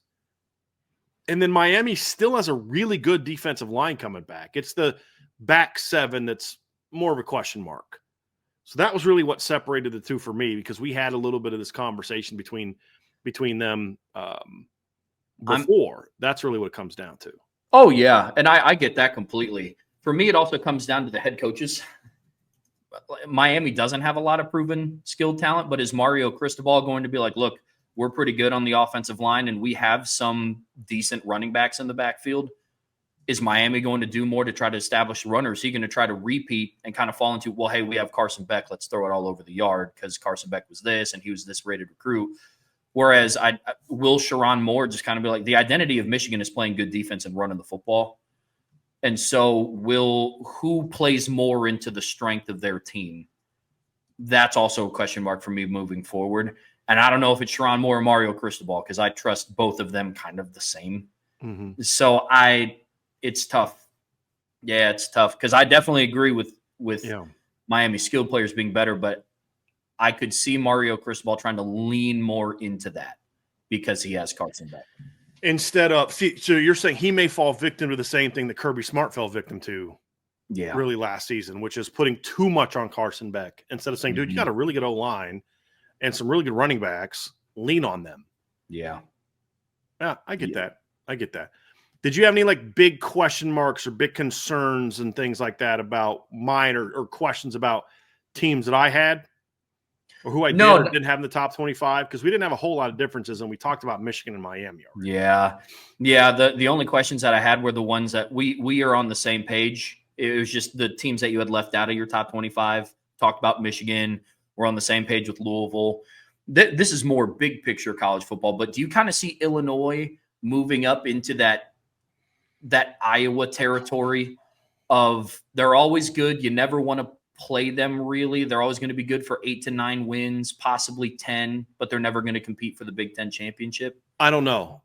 And I don't know that we'll know that until next year. If they go like 9-3, 10-2, it still doesn't answer because here's my big question. Can they kind of have put a team together, and I don't know if they have built their roster in a way when a bunch of those guys leave, can they keep it going?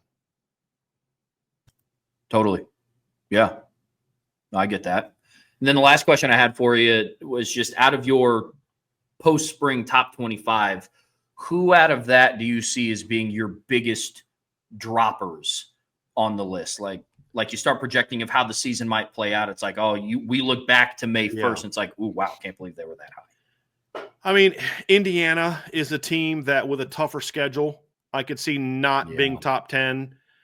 We still have to see that they can beat the top teams, which they didn't do last year. Their schedule has more of that. That's a team that I worry. Am I overstating their team? I liked it last year. I even liked how they battled against Notre Dame. It's like Notre Dame was clearly just better than they were. But Indiana never backed down from a fight against Notre Dame. They just weren't as good as Notre Dame. Notre Dame was just better. But it wasn't like they rolled over and died. I mean, even when Notre Dame goes up 27-3, you're like, this is when inferior teams with weaker mindsets can just say, hey, we're just going to roll over. They went down and scored twice and made it a much closer game than it was. But even when Notre Dame did like their 16-play drive, Indiana made them earn it. I mean, they made them earn it. And they had a couple dumb penalties that helped Notre Dame extend drives and things like that. But like they just really impressed me with their physical toughness. I think Cignetti kind of flinched a little bit in that game. Sure did. But their players didn't. And that says a lot about the coaching staff. The fact that you and I are also big believers in continuity, and they have a lot of continuity, but they still have to kind of show me that they can beat the best teams and their schedule's tougher this year. Arizona State is a team, like, did they just kind of get a fluky good team last year, but they're not built for that kind of success? They went 3-9 the year before. And so, those are things I look at, Trev, and I say, man, like, how is this team going to be? How is this team going to be? Yes, I love what they did last year, but this is also a team that 2 years ago went 3-9.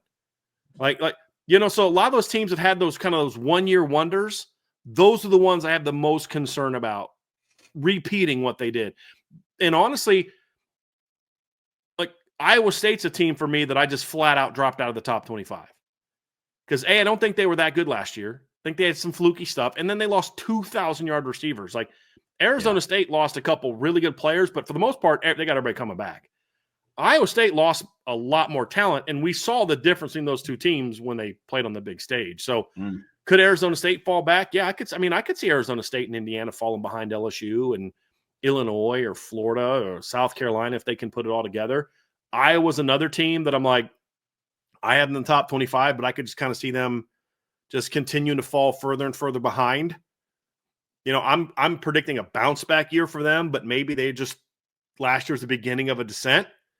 That's a team I don't feel super good about, to be honest with you on that, Trev. So those are the teams primarily that I look at and I say, okay, those are ones I don't feel super, super comfortable with. The rest I feel pretty good about. Anything could happen, but those are the ones that 9-10 Indiana, Arizona State, you're like, it makes sense on paper. They deserve to be there. I think they're coached well. But I still have questions about how their rosters stack up against other teams. You know what sold it for me for Arizona State was when Texas jumped on them the way that they did, the way that they battled back. Yeah, said something to me. And it wasn't just Cam Scadaboo. It wasn't the Cam Scadaboo show. He did a ton, but like their defense started making more plays. Their offensive line played harder. They just kind of showed me something. And I liked them. And honestly, I don't think it was a case for Arizona State where Texas offensively completely took their foot off the gas pedal. I mean, Quinn Ewers was still throwing the ball when they were making their comeback. Right. So that I'm with you. That impressed me. It wasn't like the Ohio State Notre Dame game where they kind of took their foot off the gas and then Arizona State started they started kind of late second quarter. You could see like, dude, I'm curious what's going to happen here in the second half. And then as soon as we got to third quarter, Arizona State started making their comeback. Where in the third quarter of the Notre Dame and Ohio State game, Ohio State put further distance between them and Notre Dame.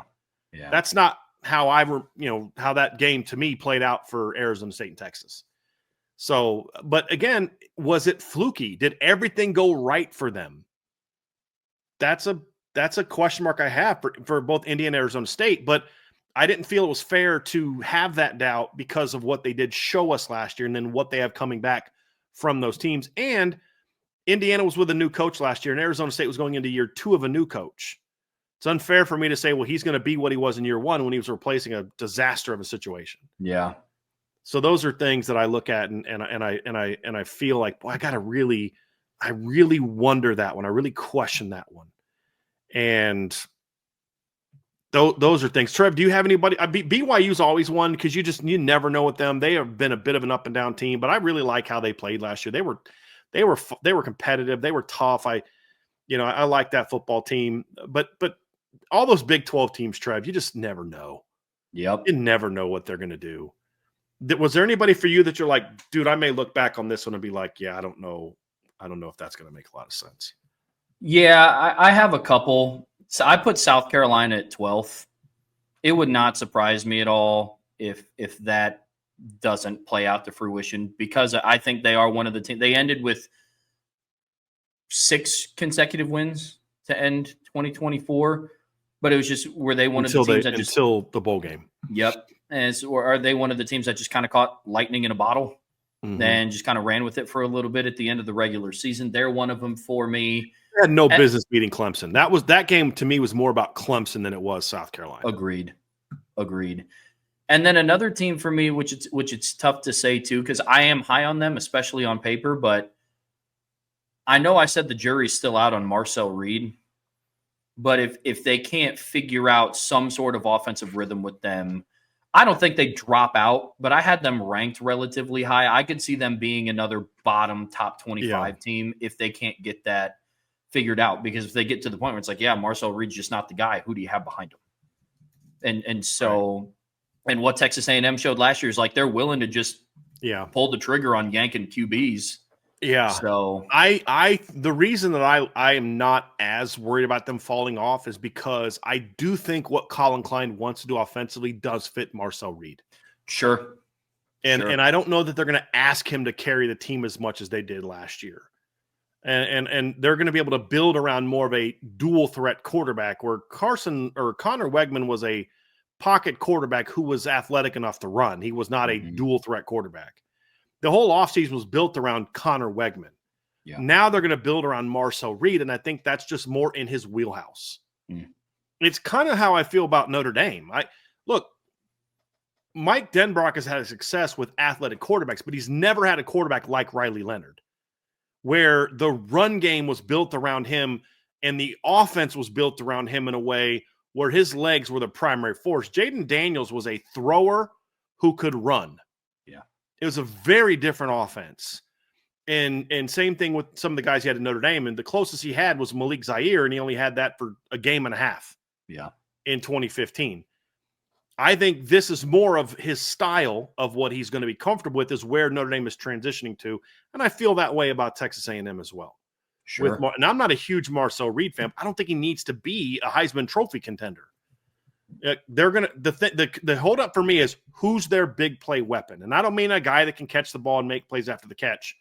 I'm concerned about A&M having the struggles that Notre Dame had last year, where they don't have that guy that you just have to worry about taking the top off the defense. Sure. And it allows people to get closer into the box, take away quick game, take away your run game, force you to, hey, if you're going to beat us, Marcel Reed's going to have to throw the ball down the field. That would be my big concern with A&M. They got to find that. Can Terry Bussey be that guy? Yep. Kevin Concepcion, that is not him. And if I'm wrong about Kevin Concepcion as a player, it won't be because of that. It'll be because he's a better short to intermediate guy than I give him credit for. But it won't be because, he's a burner that I didn't realize he was a burner. It'll be something else. But who is that guy for them? Who is that? Can Mario Craver be that guy for them? I don't know. That's really what I think they're missing in their offense is that type of player. Yep. And that could be the thing, but I think they're just going to be good enough in the trenches where they're going to still be able to pound out some wins. And Marcel Reed is going to win in certain similar ways to what Riley Leonard won with them at Duke in 2022. He's not Riley Leonard, but like how they can run the ball. He'll have way better running backs than what Riley had at A&M and at Duke. And I liked Duke's running backs, but these kids at A&M are really good. Yeah, they are. So I'm gonna see. That's my thing. Can they have someone to protect them over the top? And their offensive line should be really good as well. Mm-hmm. That's going to be the toughest battle that Notre Dame D-line has all year, in my opinion. Oh, yeah. Regular season wise. That's going to be the best D-line they face all year, or offensive line they face all year. Anything else, Trev, from the top 25? There was a couple questions that we kind of got to that I wanted to get to. Roger Dodger, we explained to you why they're not in the top 25. Iden Benami says, is Penn State actually going to do it? Are people overhyping them? Really don't want them to win. Trevor, I don't think – I mean, look, they were a Final Four team last year. And you can talk about, look, they've got to prove that they didn't beat anybody in the quarterfinals. I think that's disrespectful to Boise State. I mean, Boise State played Oregon to a 3-point game. Oregon beat Ohio State, beat Penn State, lost to Ohio State in a rematch. Like, I think that's disrespectful to Boise State. And they beat Boise State convincingly in that game, in my opinion. The score was closer than the final, but you never thought Boise was going to win. And they also have a lot of talent coming back. Trev has them number one, I don't, and a big part of that is because I don't trust James Franklin. But again, I love the hires he made, and that was the big reason I thought they were going to be better last year. If you remember 2 years ago, I was like, that was not a very good Penn State team. They didn't play anybody. They were only good because they played a bunch of inferior teams. They got manhandled by the two teams they played that were good in Ohio State and Penn State, both physically manhandled them. And then they played Ole Miss in a bowl game and got outclassed. Every other team that they beat, they were significantly more talented then. The reason I had more faith in last year's team, and the reason I think last year's team was better, is because he made very strong coordinator hires. Yeah. And that's a big part of it for me. And we had a question from Andrew Gilmore who asked, how does Jim Knowles going to Penn State affect the Big Ten balance of power? That seems impactful. Will Ohio State go soft again? That's a very fair question, Andrew, and I don't know the answer to that. I don't. And that's one of those things that I am – Matt Patricia hired Ohio State, major question marks about. Not having Chip Kelly running your offense, major questions about that. Do they go back to being the throw it all over the yard team? The way they went after running backs in the portal, that's my concern. If I'm Ohio State. Yeah. That they're going to go back to the sort of the soft, throw it all over the yard type of team. Will Matt Patricia be able to allow them to be physical? I don't know. That's a question mark I have for them.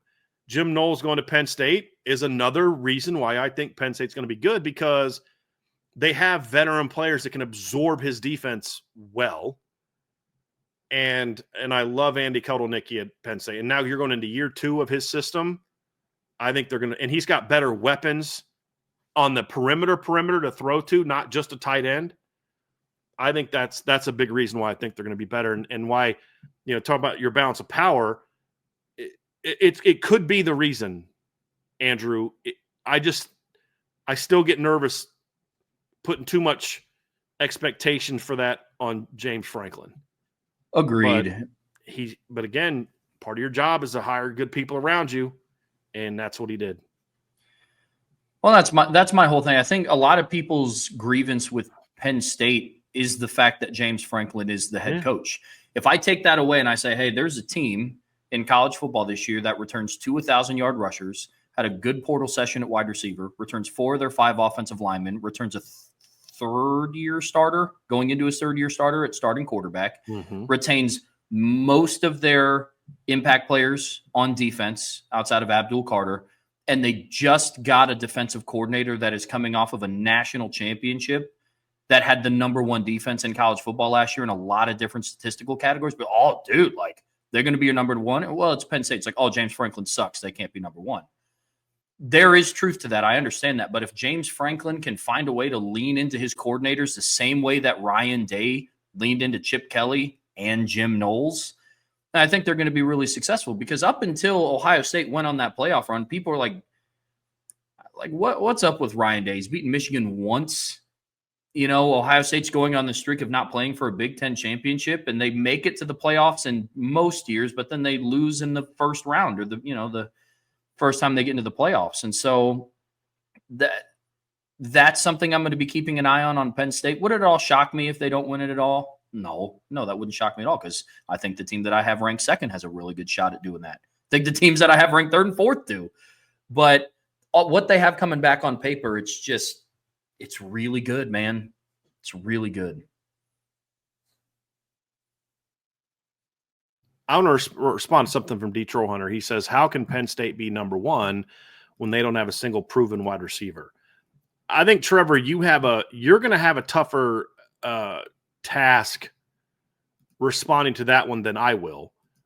So allow me to go first, because my pushback to you would be, you have a team #1, and part of it is you like what they're doing at receiver when they're relying on guys who've never done it there. Notre Dame has way more production coming back in the pass game than Penn State does as far as doing it there. For me, that's not as big of an issue, and I would push back on the notion that they have unproven players at receiver, because I don't think that's an accurate statement. I think that when you look at Kyron Hudson, I think Kyron Hudson does have proven production. He was a guy that played in that league a year ago, had 38 catches for 462 yards in an offense where he was splitting opportunities with a lot of other good receivers, and they had some major quarterback woes. This is also a guy that last year looked really good against LSU. You remember that great one-handed catch he had, 5 catches for 83 yards. He had 6 for 79 against UCLA. Caught a touchdown pass against Penn State. So, that's a proven production. It's not elite production, but it's proven production. They got Dante Rawson from Troy, who had over 70 catches and 1,000 yards and 11 touchdowns last year. Played against Iowa, had 5 catches for 142 yards and 2 touchdowns against one of the best defenses in the Big Ten. So we've seen him against a Big Ten team, and he lit up that Big Ten team. So it's a guy that has ability. And then they also have Trevor Pena committed and Detroit Hunter, you might have missed this because you were on vacation the last week, but getting Trevor Pena, you got an ACC wide receiver that caught 84 passes for 941 yards and 9 touchdowns last season, who's a veteran player and a proven player. I don't think he's quite as good as people make him out to be. He doesn't have to be at Penn State. So I push back a little bit on the notion that Penn State doesn't have proven production in the pass game. I think all those guys are proven. Now, are any of them going to be stars or studs? Well, we don't know the answer to that. And that is a question mark that I have, but they don't need them to be when you've got the second best running back group in college football coming back. So and their tight ends played a decent amount last year. I mean, Khalil Dinkins caught a couple passes against Notre Dame when Tyler Warren got knocked out. He caught 2 balls. And I think Luke Reynolds, who only caught 9 passes last year as a true freshman, is going to be a dude at Penn State. Like, he is a very talented player. He also caught a pass against Notre Dame last year. So, their backup tight ends caught 3 passes against Notre Dame in the playoffs last year. So I disagree with the notion that they don't have proven production in the pass game. And also, you have one of the best pass-catching running backs in college football coming back in Nicholas Singleton. So that's part of the reason that I feel very good about them. They don't need their tight ends to carry this offense the way they did last year, because they did need it last year. They don't need that this year in the same way. Yeah, my pushback would be I'd put them at number 1. Some of this comes down to, like, what do you mean by proven? Mm-hmm. Because I put them at number 1 the same way that I put Notre Dame at number 2. I love everything about their team. Like, Notre Dame's most proven wide receiver that they had on the team last year, up until the semifinals, it was kind of like they have Jaden Greathouse, but he's playing second fiddle to a guy that has like 9 drops on the year. Not all his fault. I don't want to make it sound like, Jaden Greathouse is the one that made that happen. But just from a statistical piece, you could go back and look at it. It's like, okay, so Notre Dame's top proven wide receiver had 7 games last year with 1 catch. Mm-hmm. And so I tried to look at it as unbiasedly as possible. And when I go and I look at the team it's all made up of, Penn State and Notre Dame are 2 teams that don't have to throw the ball 45 times a game to be successful and win. And so that's where I put them there. And so, yeah, and to all of Brian's points, I do like what they have brought in because it is proven. Might not be at Happy Valley, but it is proven. It's the same thing that I said about Malachi Fields that we talked about the other day.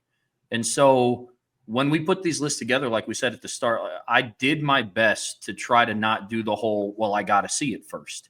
There is still an aspect. I don't know what Trevor Payne is going to do at Penn State, but I like the pickup.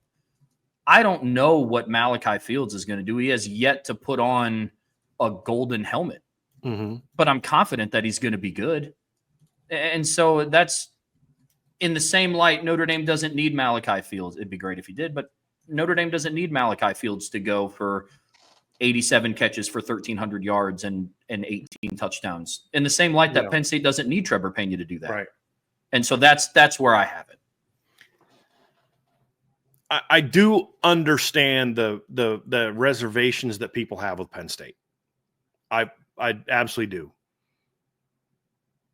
As much as I dislike James Franklin, however, we can't ignore the fact that they did make it to the semifinals last year. They did make it to the Big Ten title game and got beat by a team with better players in that game. But they battled. They competed. They impressed me the way that they lost to Notre Dame as players. Not so much James Franklin, but as players. And I believe, and this is my argument last year, is what y'all are saying about Penn State now is what I was saying about Penn State up until last year. And that's why we're all on the same page. It was the 2 coordinator hires that flipped the script for me. Because I think good coordinators can overcome certain things that a head coach can struggle with. Well, what if you get into a 4th down situation? Well, they weren't in a lot of those last year because of the fact that they had Andy Kotelnicki and Tom Allen. Yeah. They weren't in those situations. Well, then they got in some of those and they folded down the stretch just like they did against Ohio State. That's a concern, but that's why I have them ranked behind Ohio State. Part of the reason I have them ranked behind Ohio State and I have them ranked behind Notre Dame. I get that. Where I would push back on you, Trev, is the show me aspect of it when it comes to what has James Franklin done to make them think he should be number 1? I get that, but I'm gonna give you all a little bit of insight. Trev may not want me to share this. He kind of hinted about it, but if we weren't Notre Dame fans, I have a feeling that Trevor would have Notre Dame number 1 and not Penn State. And a lot of it is because they have a lot of the things that we've talked about with other teams, but they don't have some of the weaknesses. Their weakness is basically this: will their former 5-star quarterback recruit be any good? That's the question mark for Notre Dame. Their offensive line should be really good. They've got very talented pass catchers coming back. They've got a ton of talent on defense coming back. Oh, they don't have Riley Mills. Yeah, they didn't have Riley Mills when they beat Georgia and Penn State either. Well, they have Benjamin Morrison. They didn't have him when they beat a bunch of teams last year. The Xavier Watts loss stings, but every team lost a guy like that. Yep. Everybody lost their version of Xavier Watts. Penn State lost that guy. Ohio State lost like 7 guys that were like that off their defense. Texas lost Jedi Barron and everybody lost those type of players. So, I mean, the chat said, well, they lost, Abdul Carter and Tyler Warren. Yeah, they did. Texas lost guys like that. Bama lost guys like that. Ohio State lost guys like that. Notre Dame lost guys like that. Everybody lost guys like that. Yeah. The question is what's coming back? And they both have more coming back than anybody else. There's of the teams that we're talking about in the top 10, Clemson, Ohio State, or Clemson, Notre Dame, and Penn State have more coming back than anybody not named Indiana or Arizona State. Significantly Honestly. More coming back. Mm-hmm. And that's part of why I know I have them ranked as high as I do, is because of that. Oh, yeah. Yeah, that's a great point. I mean, a lot of people point to, well, Penn State doesn't have Tyler Warren. He was their offense. It's like, yeah, well, Notre Dame lost Riley Leonard. He was their offense. No, you're good. Insured by Pick just said we didn't lose guys like that because we didn't have guys like that. Fair point.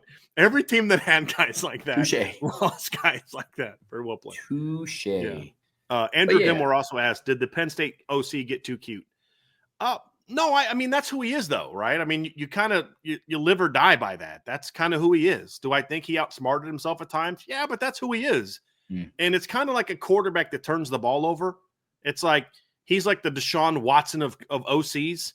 You live with some of the too cuteness because what else he does is so good. Yeah. You can't make him not be himself when they get inside the 5. You just got to figure out a way to make it work. You know what I mean? Yeah. So that's – and look, Ryan brought up a great point in the chat, Trev. He goes, I think it comes down to what would you rather have? Group A, Tyler Warren, Amari Evans, and Harrison Wallace, or Group B, Luke Reynolds, Devontae Ross, Trevor Payne, and Kyron Hudson. That's what it comes down to. I think that's a very fair point. Yeah. I would go with Group B because as Notre Dame showed, as Ohio State showed, at some point in time, you can limit him enough to make somebody else beat you. And when you could limit him enough to make somebody else beat you, USC couldn't because they don't have Notre Dame and Ohio State's players. If you can limit him enough, they didn't have anybody else that could beat you in the pass game. Now they do. Not that they can necessarily beat you, but they can at least slow you down enough or make you pay enough to then open up other things. Yeah. And so that's really what this conversation comes down to. We see this all the time where some team loses a stud player and you're like, well, how do you replace that stud player? Well, you don't. You replace him with multiple guys. Like Notre Dame lost Audric Estime. Oh, okay. Welcome. Let me introduce you to Jeremiah Love and Jadarian Price. Yeah. I mean, that's what you do. Notre Dame lost Joe Alt and Blake Fisher. They were an even better team. Their O-line maybe wasn't as good, but other parts of the team got better. The receivers were better. Their running backs as a unit got better.